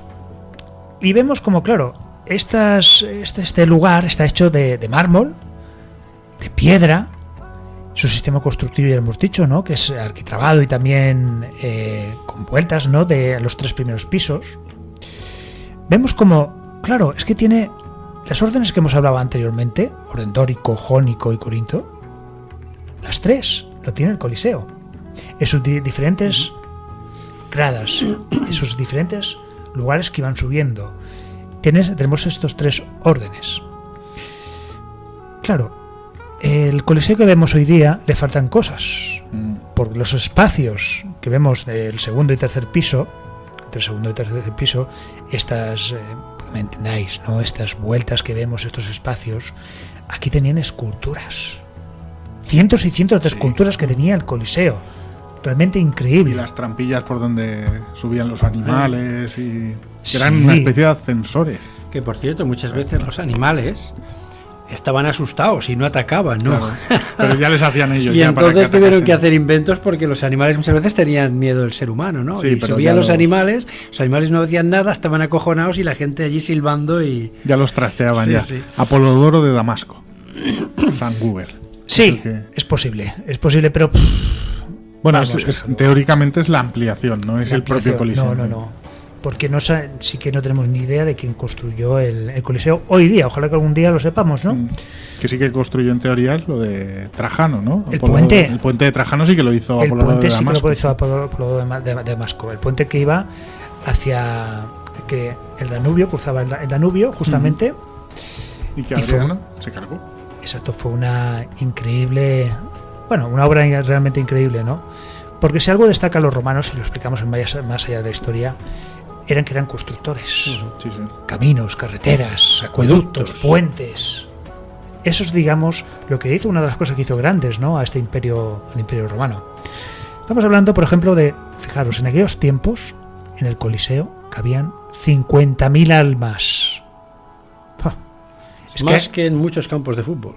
muchos campos de fútbol, hoy día llegar a 50.000, bueno, ya es complicado. Sí, sí. Es complicado. Están los grandes campos de fútbol, ¿no? El Camp Nou y el Sí, sí, Bernabéu, pero que llegan a 90, 100.000. No sé si el Camp Nou hace 120.000 si se aprietan un poco. ¿Sabes cuál es el más grande del mundo?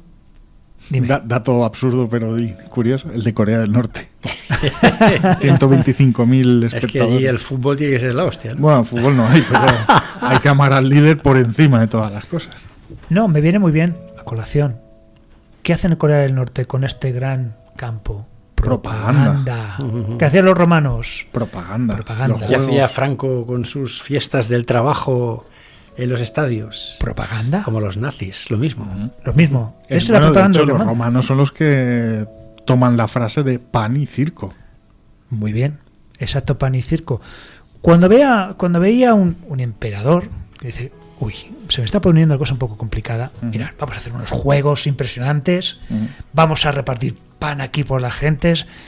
¿Cuántos gladiadores necesitamos? Los que hagan falta. No nos quedan esclavos, no nos quedan para que luchen entre ellos esclavos o lo que sea. Pues de las fronteras del imperio que venga quien sea aquí, que se maten aquí y a disfrutar y que yo mientras quedo bien. Pan y La gente se circo. entretiene y yo a vivir.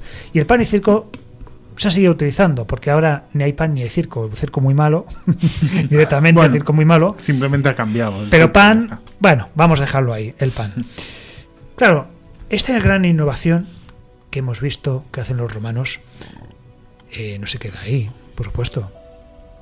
Porque también en las esculturas utilizan más el mármol y copian, nos han llegado algunas esculturas de los griegos gracias a los romanos porque las copiaron. En Grecia se hacían muchas esculturas también en bronce, de unas técnicas en bronce. Los romanos, bueno, les gustaba mucho más, claro, en mármol. ¿Qué pasaba con el bronce? Una cosa muy sencilla. ¿Para qué sirve el bronce si se funde? Para hacer también bolas de cañón. Ah, claro. Bolas de cañón.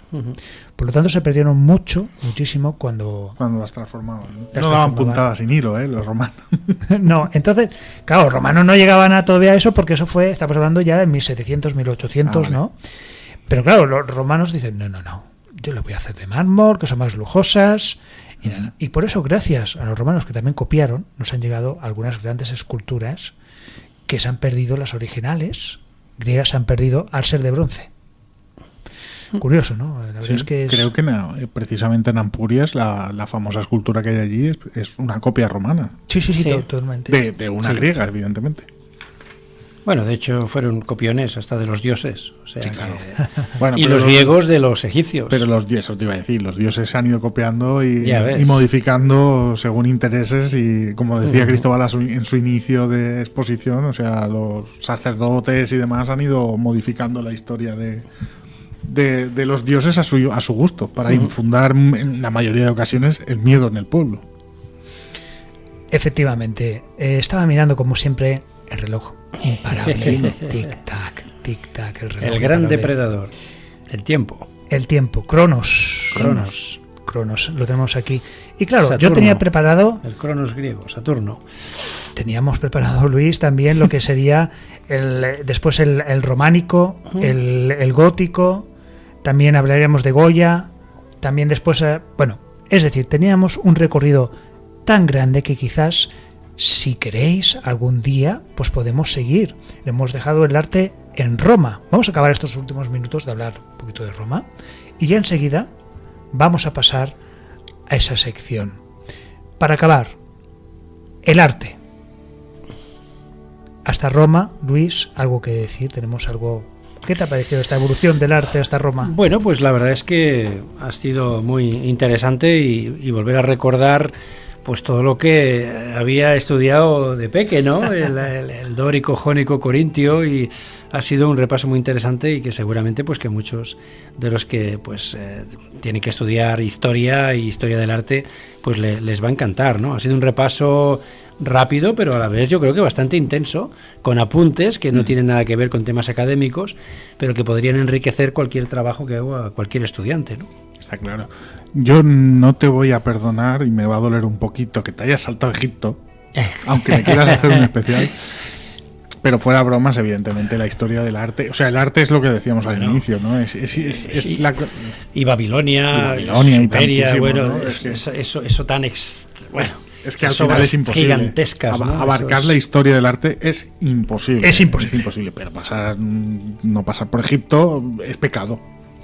Pero es que, Pablo, es que No si pasa pasamos nada. por Egipto, No, nos quedamos Egipto a vivir. Egipto y- necesitan programas. Y nos quedamos a vivir y hacemos no un programa, sino 2, 3, y Está claro, nos está da aquí claro. unos días de vacaciones. Sí, pero un día le podemos dar no solamente a Egipto, sino también incluso pues al Mesopotamia. mundo, ¿no? Mesopotamia, ¿eh? Impresionante lo que O sea, podemos- que- los figurats. Eso, imagínate. Figurats, ahí tenemos para hablar largo y tendido de todo Pero es que ello. todas las civilizaciones al final han los tenido dioses su propio también, arte, y o por sea, eso, que tenían. por eso es esos- una forma de lenguaje. Bueno, al final, estamos. claro. La primera escritura que más o menos dicen se conoce, Sumeria, ¿no? Que sí. es la escritura cuneiforme, ¿no? Ujú. O sea. Pero da y igual, ahí- te vas a Rapa Nui, que nosotros hemos hecho programas dedicados a Rapa Nui, que es una isla perdida en medio de la nada, y tienen su propio arte. O sea, el arte al final es un lenguaje, es una forma de expresar lo que tenían y de dársela a conocer al mundo. Lo que pasa es que entonces yo sigo creyendo, y creo que con razón, que no se hacía con esa intención, sino era para adorar a los dioses, para explicarle a ellos mismos o a otros cómo era su propia forma de ser, para que la supiesen, la conociesen, la estudiasen, pero no con la palabra arte que tenemos ahora. Es que el arte es el reflejo de la sociedad, Está claro. ni más ni menos. Porque después vendría, por ejemplo, el románico. El románico es muy fácil de distinguir. Muros grandes, Sí, sí. Claro. poca luz. Ujú. Estamos hablando, imaginaos, por ejemplo, el año 1000. ¿Qué temor había en Claro, el año claro. 1000, al fin del mundo, Sí. ¿no? Era una época muy difícil. O la época pictórica de la Edad Media, ¿no? Con personajes como el Greco, da igual. O sea, es que al final el arte, y en todas las vertientes, o el arte de videojuegos que decimos ahora, es que al final Es una forma de acercarte a la sociedad. va Cada sociedad sí, sí. especifica de alguna manera su arte, ¿no? Cada momento, cada sí, sí. época, ¿no? El gótico, que no hemos que es el Sí, sí. gótico, contraposición con el románico, es algo Es un luminoso, esplendor, sí, sí, grande. ¿Por esplendor, qué? Porque la ¿no? sociedad. Las Y yo que catedrales soy cada de- vez más altas, a ver quién la consigue más alta. Algunas se derrumbaron porque... Sí, sí. Teníamos Yo lo que apuntado también- a hablar de la portada de Santa María, bueno, de Santa María de Marta, por supuesto, Ah, sí. también. Portada de Santa María de Ripoll, Ajá, también. gótico también. La portada. Teníamos también hablado de, bueno, en 3 de mayo de Goya y algunas sorpresas más que, bueno, como hemos dicho, no nos da tiempo a más porque es hora también de hacer un homenaje. Bueno, yo quiero hacer un homenaje a Calatayud, el arte mudéjar. También. El arte mudéjar. Bueno, Es que olvidarnos de la Alhambra, por ejemplo, no es que nos olvidamos. El arte Si árabe, yo sé que es que da igual, el arte asiático. nadie puede quedar contento. Nadie. Hombre, pero imposible. es una primera aproximación de muy rápidamente. Pero fíjate, Sí. has hecho referencia a la suciedad de las ciudades, ¿no? Cuando hablabas de la media y tal, y teníamos ciudades como Córdoba y como Granada que eran, vamos, impecables, ¿no? Con sus sistemas de fuentes, alcantarillado, todo lleno de fuentes. El agua era vida, ¿no? Sí, pero nuestros curas se quedarían más en la parte en la parte cristiana, ¿no? Que ahí sí que esa suciedad sí que y el olor sí que estaba, ¿no? Sí, sí. Era una época diferente, pero efectivamente, como tú dices, la Alhambra es que antes, es un referente. Los templos se solían poner en las zonas más elevadas, sobre todo para que se vieran, ¿no? Los árabes ponían los maristains, que eran los hospitales de la época, en las zonas más altas también y ventiladas, para que, o sea, de alguna manera las enfermedades salieran por las ventanas, ¿no? De alguna manera, ¿sabes? El aire limpio, puro, siempre al lado del agua, rodeados de agua. Bueno. Ahora sí, queridos oyentes, ha llegado la hora. Muchas gracias por por seguirnos. Y creo que es hora. Voy a dar paso a Pablo, pero antes vamos a dar paso a un audio. Gabri, por favor, audio 1.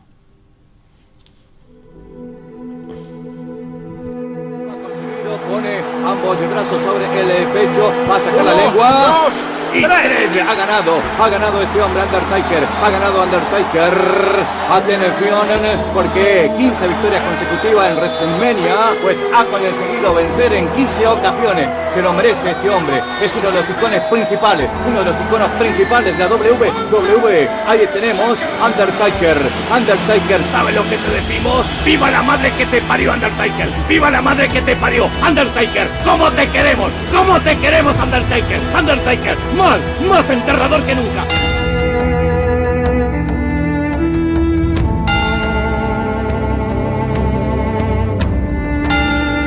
Balón sobre el lado derecho, entrega para Camacho dejando para señor, va a centrar, entra Sarabia,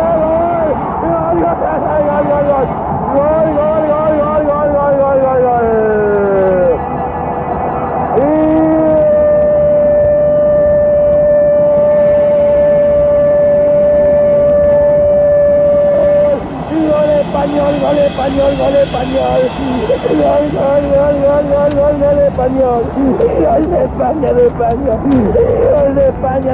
España, amigo oyente.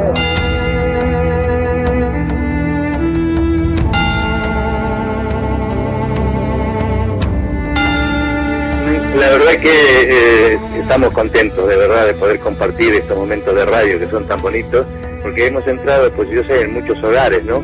Dirán, qué locos lindos son esta gente, ¿no? Y la verdad es que es así.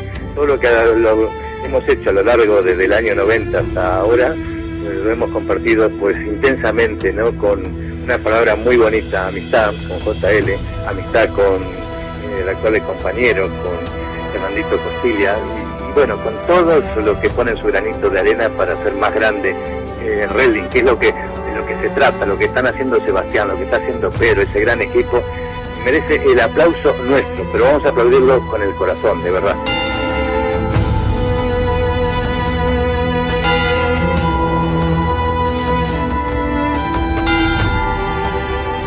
Los misterios nos miran a la derecha, a la izquierda.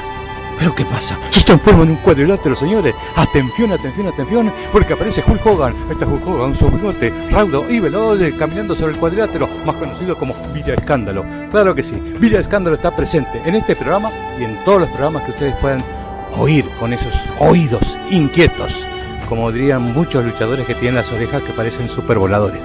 Pero bueno, estamos en este programa contentos, felices y sobre todo de mandar un fuerte saludo a todos los seguidores de esta emisora y sobre todo de este programa que con mucho cariño lo escuchamos frecuentemente.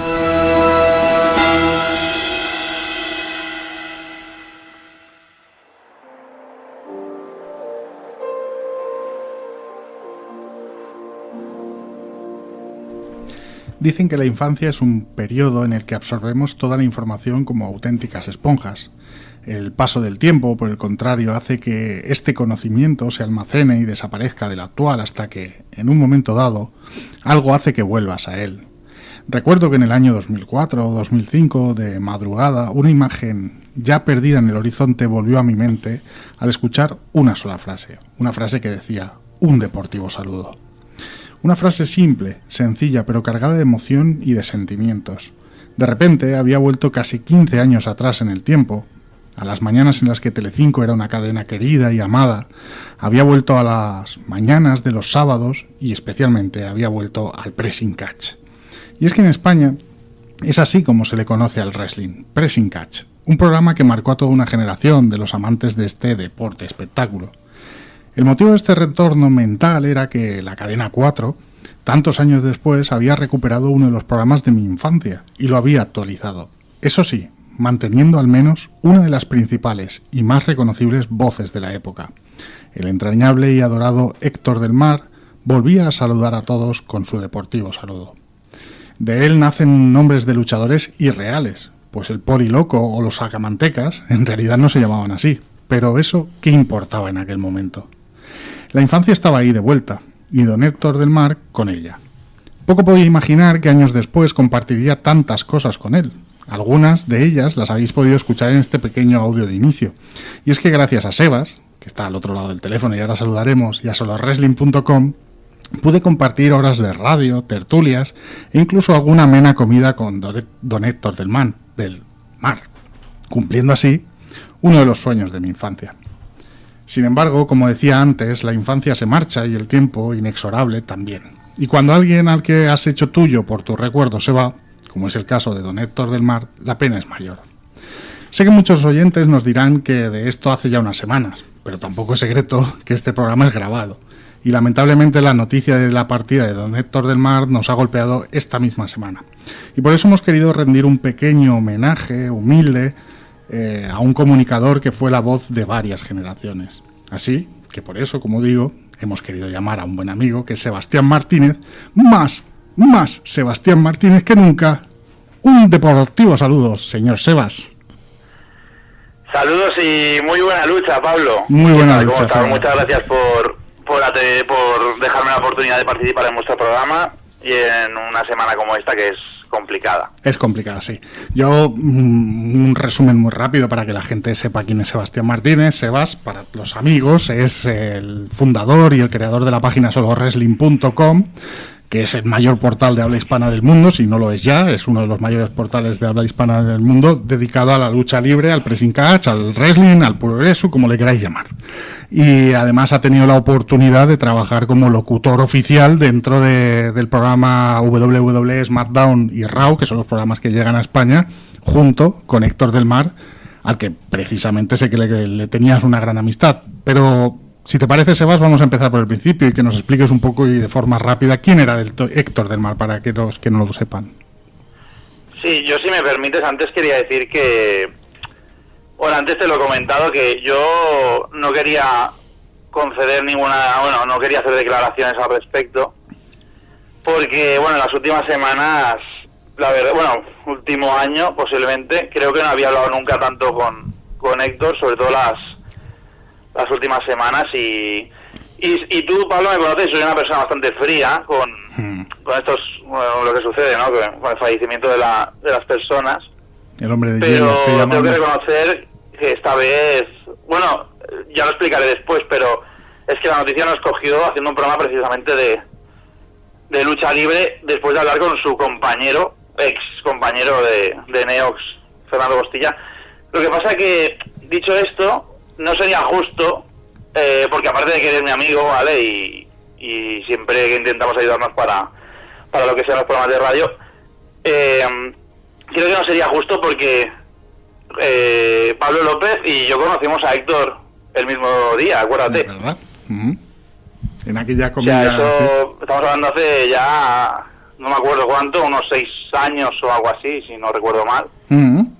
Es cierto. Y fue un día, sobre todo con Héctor, te tienes que quedar con lo positivo, ¿no? Porque creo que esa cara de ilusión. Y tú, al igual que yo, Pablo, en mi mundillo de lucha libre, tú también, en tu mundillo del misterio, has conocido a mucha gente, y sé que a alguno te ha hecho mucha ilusión, pero creo que ese día los dos éramos como niños. Totalmente. Y viéndote la cara, que recuerde yo, estabas como yo prácticamente. Sí, totalmente. Hombre, fue conocer en persona a mi infancia, a una de las voces de mi infancia, igual que pasó, bueno, especialmente uno de los programas que siempre recuerdo con más cariño fue, que tú lo compartiste además hace poco, fue el especial 50 programas de Solo Wrestling Radio Show, que es el programa que hacéis o hacíais, y bueno, hacéis todavía. Sí, yo no estoy ahí, pero sí, lo hace mi compañero. Tú lideras en la sombra. En aquel programa tuvimos la fortuna, no sin estrés y sin nervios, de juntar, pues no sé, 20 años después a los dos comentaristas de la época de Telecinco, que fue Ibáñez con Héctor del Mar. Y aquello fue muy emocionante, porque primero que Héctor venía de Londres, no llegaba al tiempo, se había olvidado el teléfono, que era un olvidadizo patológico, siempre se dejaba el teléfono para lo que le interesaba al hombre. Y no sé, pero bueno, yo no quiero adelantar acontecimientos y sí que me gustaría eso, que comentases un poco primero qué significó para ti Héctor del Mar antes de conocerle o quién era para la gente que no lo conozca. Bueno, Héctor y JL, como decías, eran los que comenzaron a comentar. O sea, yo me voy a basar hoy, si no te importa, Pablo, en lo que es la lucha libre, porque el fútbol... Sí, claro. O sea, claro. Aquí lo puedo decir, pero no lo he comentado, ¿vale? El otro día estuve en el tanatorio. Sí. Me fui a Madrid y no vi a nadie del mundo de la lucha libre, porque Héctor realmente es muy conocido en el mundo del fútbol. Y cuando te hablan de... Sí, la parte de la lucha libre es como que es la parte extraña, ¿no? De Héctor del Mar, pero realmente Héctor del Mar y JL creo que marcaron una generación con lo del pressing catch. Héctor lo volvió a hacer con Fernando Costilla hace 10 años, o bueno, no más, hace unos 14 años aproximadamente, en 4. Y me quería centrar en eso porque creo que Héctor, al igual que a muchos, nos marcó la infancia, pero a algunos nos marcó tanto que hemos dedicado la vida después a la lucha libre y posiblemente resumidas cuentas, podría decir que no sé si él solo con JL o el producto en sí del pressing catch, porque claro, que influencian los luchadores de la época también, como Hulk Hogan, que lo conoce todo el mundo. Sin eso posiblemente yo no a lo mejor estaría haciendo otra cosa, no sé qué estaría haciendo ahora mismo, y creo que le debemos bastante.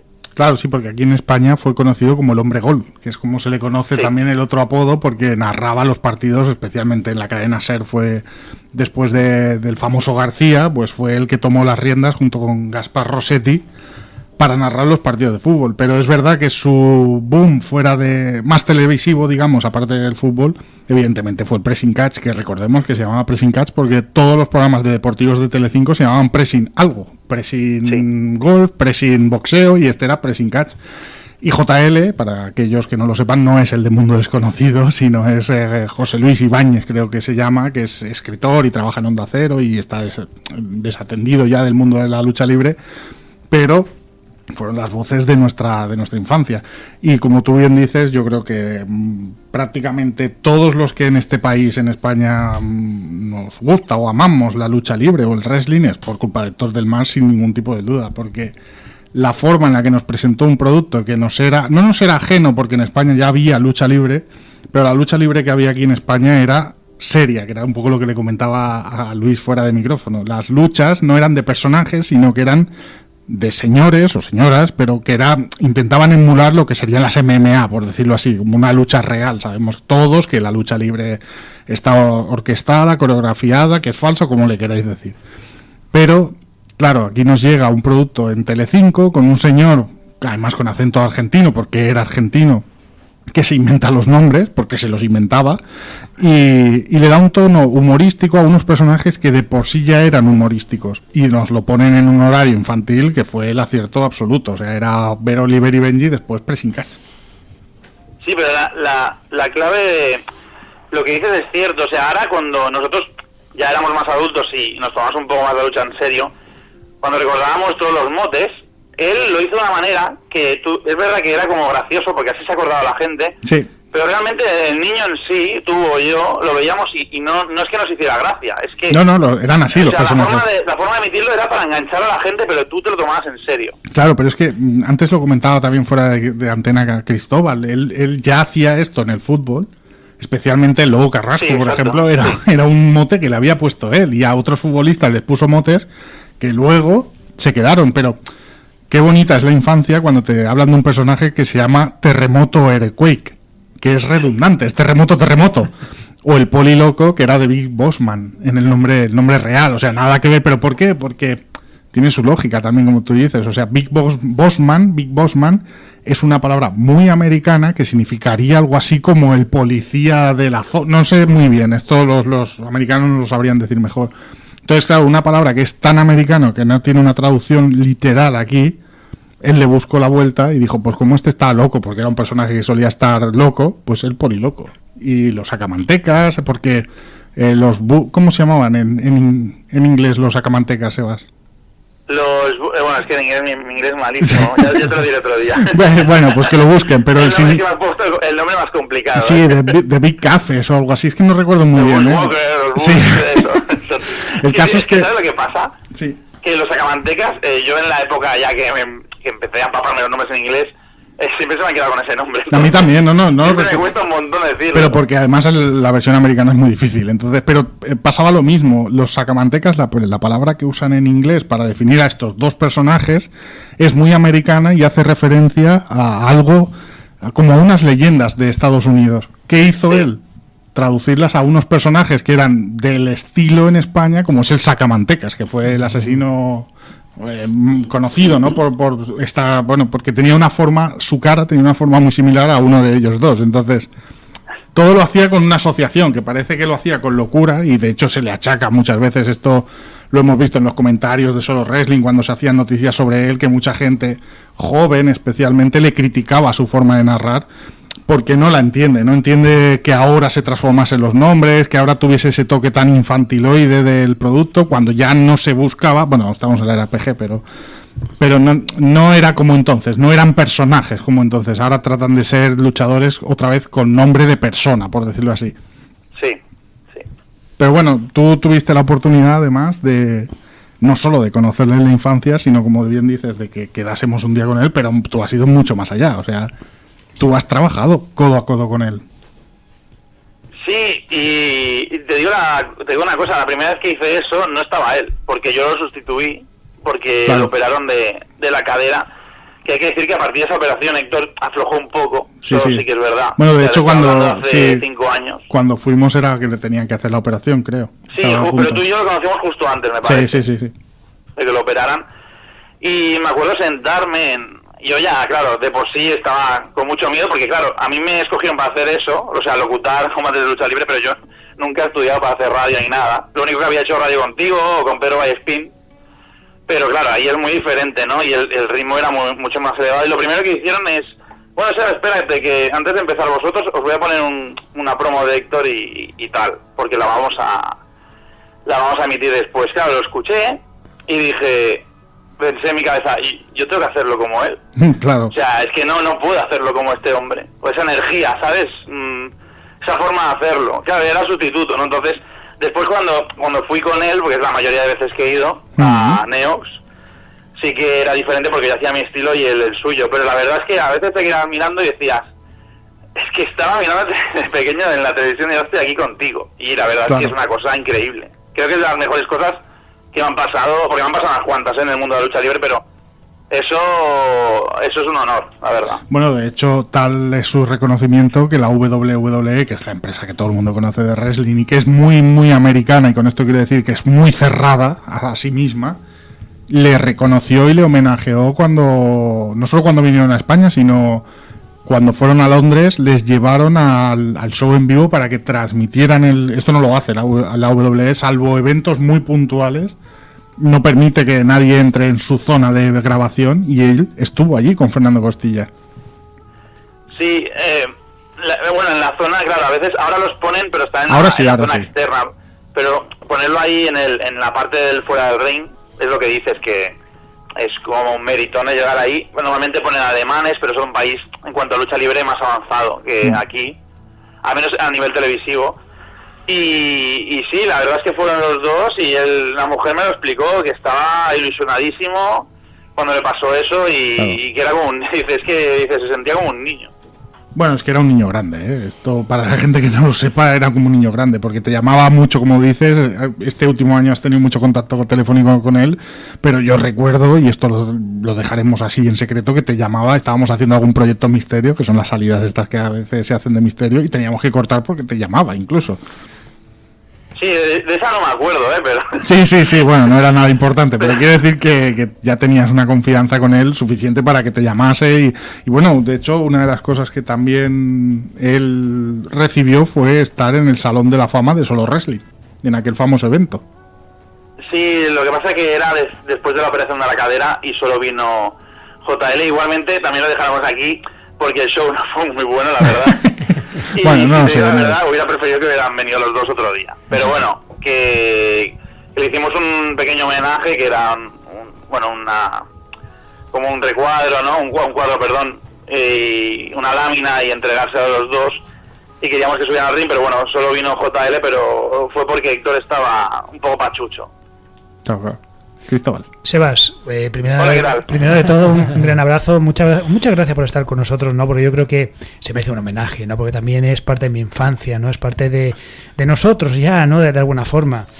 Y me gustaría apuntarte unas frases que hacía, sin duda, Héctor del Mar. Por ejemplo, el trabajo no ha matado nunca a nadie, pero ¿por qué arriesgarme a ser el primero? Realmente, si la montaña viene hacia ti, corre, que es un derrumbe. Y por supuesto el enterrador, genio y figura, te puede llevar a la sepultura. Yo creo que aparte de esa forma de comunicar, había también, había una ciencia, ¿no? Un saber, una sabiduría que intentaba él con sus gracietas o no, pues también distribuir. Porque fíjate también en otra cosa, el hombre puede ser destruido, pero nunca derrotado. Sí, la verdad es que, a ver, yo no sé de dónde sacaba el ingenio de Héctor, si te digo la verdad. Al teléfono ya era más suave, porque si fuera así todo el rato, creo que se le acabarían las frases. Pero la verdad es que eso le daba un toque diferente, pero eso es lo que decía Pablo antes, lo utilizaba en todos los campos, tanto en fútbol como en lucha libre, y por eso caía bien, ¿no? Transmitía esa energía, bueno, ya os puedo decir, o sea, en persona, y Pablo lo ha conocido. Eso sí, Pablo, el día que estuviste tú no estaba tan lanzado, porque claro, éramos como nuevos para él. Bueno, pero aún así. Es continuamente, o sea, sí. Héctor, pero es buen rollo, intentando siempre, aunque haya un momento malo, colar algún momento bueno para sacarte una sonrisa, y eso es importante en la vida. Sí, desde luego que sí. Y no sé, no nos queda mucho tiempo y no quiero alargar tampoco mucho más, porque al final queríamos hacer un pequeño homenaje para esto es un programa de humanidad y creo que fue alguien importante para al menos dos de los miembros del equipo. Luis no tenía el gusto de conocerlo, pero seguro que hubiese sido también fan de él. Sí, y Gabri también lo recuerda del fútbol, nos ha comentado y demás. Entonces, ¿qué se pierde con su marcha, más allá de un ser humano entrañable y que con sus cosas buenas y sus cosas malas, como es evidente? Pero el mundo de la lucha en España, ¿qué pierde con él? A ver, es que claro, ¿sabes lo que pasa? Que su estilo es tan único que al irse él, todo se va a hacer de otra manera. Entonces, pierdes el estilo único que tenía, que nos daba Héctor del Mar. Además, la lucha libre ha evolucionado, es un poco diferente ahora todo, como decías antes. Yo, si te digo la verdad, no te lo puedo decir porque aún estoy un poco descolocado, y te lo digo en serio, Pablo, o sea, tú me conoces, no es normal. O sea, no, claro, comentabas antes que os pilló, es que además es verdad, porque era el día del programa. Si yo justo vi el anuncio vuestro de que estabais emitiendo y un poquito más abajo vi el anuncio de lo que había pasado. ¿Cómo os llegó la noticia? Me supo muy mal porque yo nunca, y esto, que quede entre nosotros, ¿no? Que ya se escucha mucha gente, nunca había hablado con la mujer. Y cuando nos enteramos de eso, eran las 11 menos 10 de la noche. Estábamos haciendo una sección del programa muy así atrevida. Nos cortó el rollo, Xavi tuvo que seguir, ¿vale? Xavi, mi compañero del programa, sí, de Solo WWE, que es lo que hacemos el lunes. Un abrazo enorme también a Xavi. Sí, que es muy grande Xavi, y continuó haciéndolo. Claro, yo me quedé tan parado, y no es normal en mí eso, pero es que había hablado con él el día anterior, y claro, no sé, lo vi un poco flojo, y eso me supo un poco, me chafó un poco, y me pidió de sopetón, y por eso te digo, no, es que aún no, creo que no lo he asimilado bien, no sé realmente qué hemos perdido, si te digo la verdad, lo siento. Bueno, no pasa nada. Creo que le hemos brindado un buen homenaje. Creo que vosotros seguro que le acabaréis haciendo un homenaje también. Y bueno, de hecho la noticia fue un bombazo en las redes sociales. Trending topic desde la noche hasta el mediodía del día siguiente su nombre. En Twitter prácticamente todo el mundo, al contrario de lo que dices tú, que en el tanatorio puede ser que sí que la representación máxima fuese del fútbol, Twitter lo recordaba por su etapa de la lucha libre. Y es verdad que él siempre decía que conocía a muchos famosos. También es verdad que nosotros pensábamos que, bueno, igual exageraba un poco. Eso... No, te aseguro que entró, cuando me iba del tanatorio entró uno que dije, muy bien. Bueno, pero... uno de Ángel María Villar. Casi nada, pero pero Villarato. Bueno, de hecho la federación le hizo un video homenaje. Si es que quiero decir que él siempre hablaba mucho, porque era argentino y hablaba mucho en general, y siempre se daba de que conocía a mucha gente y nosotros le creíamos, pero es verdad que a veces decíamos, igual está exagerando un poco, ¿no? Porque, claro, yo le hablaba de Misterio y me decían, el Iker más Iker que nunca, ¿no? El Iker Jiménez, o sea, siempre sabía de todos los temas. Iker, ahora que habláis de eso, sí que me he hablado de él, que ha comido con él, ¿eh? Sí, ¿no? Tema, ¿eh? Pero es verdad que decíamos, bueno, alguien no conocerá a este hombre, pero visto lo visto, que al final cuando hay una desgracia es cuando ves realmente hasta dónde llega hasta dónde llegas, o sea, es increíble ver la cantidad enorme de, ya no gente desconocida como nosotros, sino de famosos que realmente lo conocen. Y eso también es impactante. No me quiero alargar, pero por ejemplo yo iba por los pasillos de Antena 3 con él, yo qué sé, ahora me viene a la cabeza Ferreras, el chico este de Punto Pelota, Pedrerol, toda esa gente, le saludaba, pero no de saludarle de buenos días, no. ¿Qué tal, Héctor? O sea, que sí que realmente... Sí, lo conocía, ya te digo. Yo creo que era más conocido por lo de antes, pero la gente de ahora también lo conocía mucho. Sí, de hecho yo lo conocí, o sea, yo me enteré de la noticia porque estaba escuchando, yo escucho la COPE por las noches, me gusta el deporte de la COPE, no me entero de lo que dicen, pero me lo pongo de nana, y estaba escuchando no sé, creo que se llama El Partidazo, el programa de la COPE, y ahí es donde lo anunciaron, y lo primero que pusieron en redes sociales ellos fue una foto de Héctor del Mar en la COPE, o sea, pero actual, o sea, quiere decir que estaba en todos lados, y ahora pues más que nunca, desde luego. ¿Vais a hacer tenéis pensado hacer algún programa especial o alguna cosa en homenaje, o que la cosa siga a su curso? Justo es que lo fastidioso de eso es que el último día, el otro día que pasó esto, era el último programa porque Xavi se casa y se nos va de luna de miel. De boda. Sí, no sé, imaginaos el papel, ¿vale? El otro día. No, pero claro. Tengo una sorpresa, ¿vale? Y puede haber un regreso inesperado. Bueno. Y intentamos hacer algo dentro de poco. Pues yo animo a todos los oyentes a que te sigan principalmente en solowrestling.com, que es donde está la mejor información del wrestling en España y en el mundo, y que te sigan también en las redes sociales por si vas a anunciar algo, y de hecho que os sigan, aunque no les guste la lucha libre, pues que os ayuden un poquito, al menos con este homenaje, que creo que es justo haber recordado la figura de un grande, y no solo recordarlo por el fútbol, y recordarlo porque es nuestra infancia y se nos ha ido un poquito de nuestra infancia.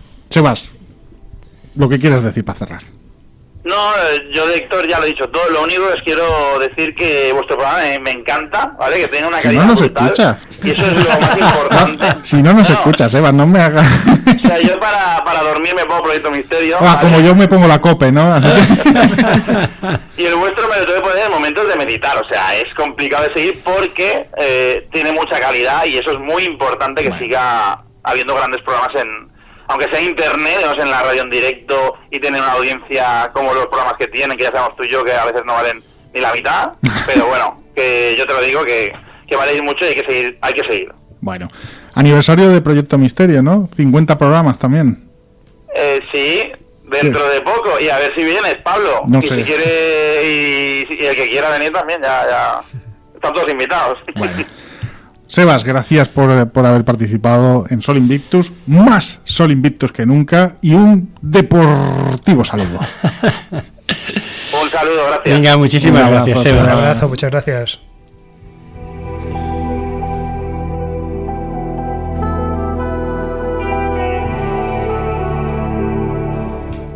Después de este emocionado homenaje, ¿no?, a esa voz, a esa parte, la parte de nosotros se ha ido, como ha dicho Pablo muy bien, porque en esa infancia, en esa juventud, en esa adolescencia, yo creo que nos van construyendo de alguna forma, y esa voz de Héctor del Mar nos construyó a nosotros. Somos lo que somos en parte gracias a estas personas que han estado con nosotros al otro lado, en la televisión. Nos ha dejado, pero ahora es inmortal. Pues eso tiene las ondas, eso tiene la televisión. Para siempre quedarán sus narraciones. Luis, ¿lo que quieras para acabar? Pues nada, pues la verdad es que no conocía yo a Héctor del Mar así por el nombre, ¿no? Hasta que empecé a escuchar esas R's prolongadas, ¿no? O esos goles que no se acaban nunca, ¿no? La verdad es que ha sido, bueno, pues hay que agradecer a Pablo que haya querido hacer ese homenaje a ese personaje que en el fondo sí que forma parte, porque yo recuerdo esa voz, quizá no a la persona ni a su imagen, claro, ¿no? Pero la voz sí que está grabada, y muchas gracias también, Cristóbal, por este repaso que nos daba la historia. Gracias también a todos los que hacen posible este programa, desde la dirección, Radio Sambi, Gaby, todos vosotros, y bueno, lo que queráis decir también. Pablo, para acabar rápido. Pues que me ha encantado hacer este recorrido de la historia del arte, valga la redundancia, y que de verdad que tengo ganas de seguir, porque nos hemos dejado bajito otra vez y algunas cositas más, pero creo que es interesante y que puede servir para aquellos estudiantes, como decíais, que no solo tienen que conocer datos y meterse datos en la cabeza y demás, sino tener un poquito más allá de esa historia, precisamente. Y evidentemente agradezco a Sol Invictus, al programa, que me haya permitido dar un pequeño homenaje a una de las figuras que para mí personalmente sí que fue muy importante en mi infancia, porque yo soy un apasionado de la lucha libre, del wrestling, y que, por ejemplo, me permitió conocer a Sebas. Así que poco más puedo decir. Muchas gracias, Pablo, y yo creo que el programa de hoy tiene que despedirlo él, la voz que ya es eterna. Aquí estoy, ¿por qué he venido? Aquí estoy. Si no le gusta mi canto, ¿cómo he venido? Me voy, nos vamos, Fernandito. Pero volveremos.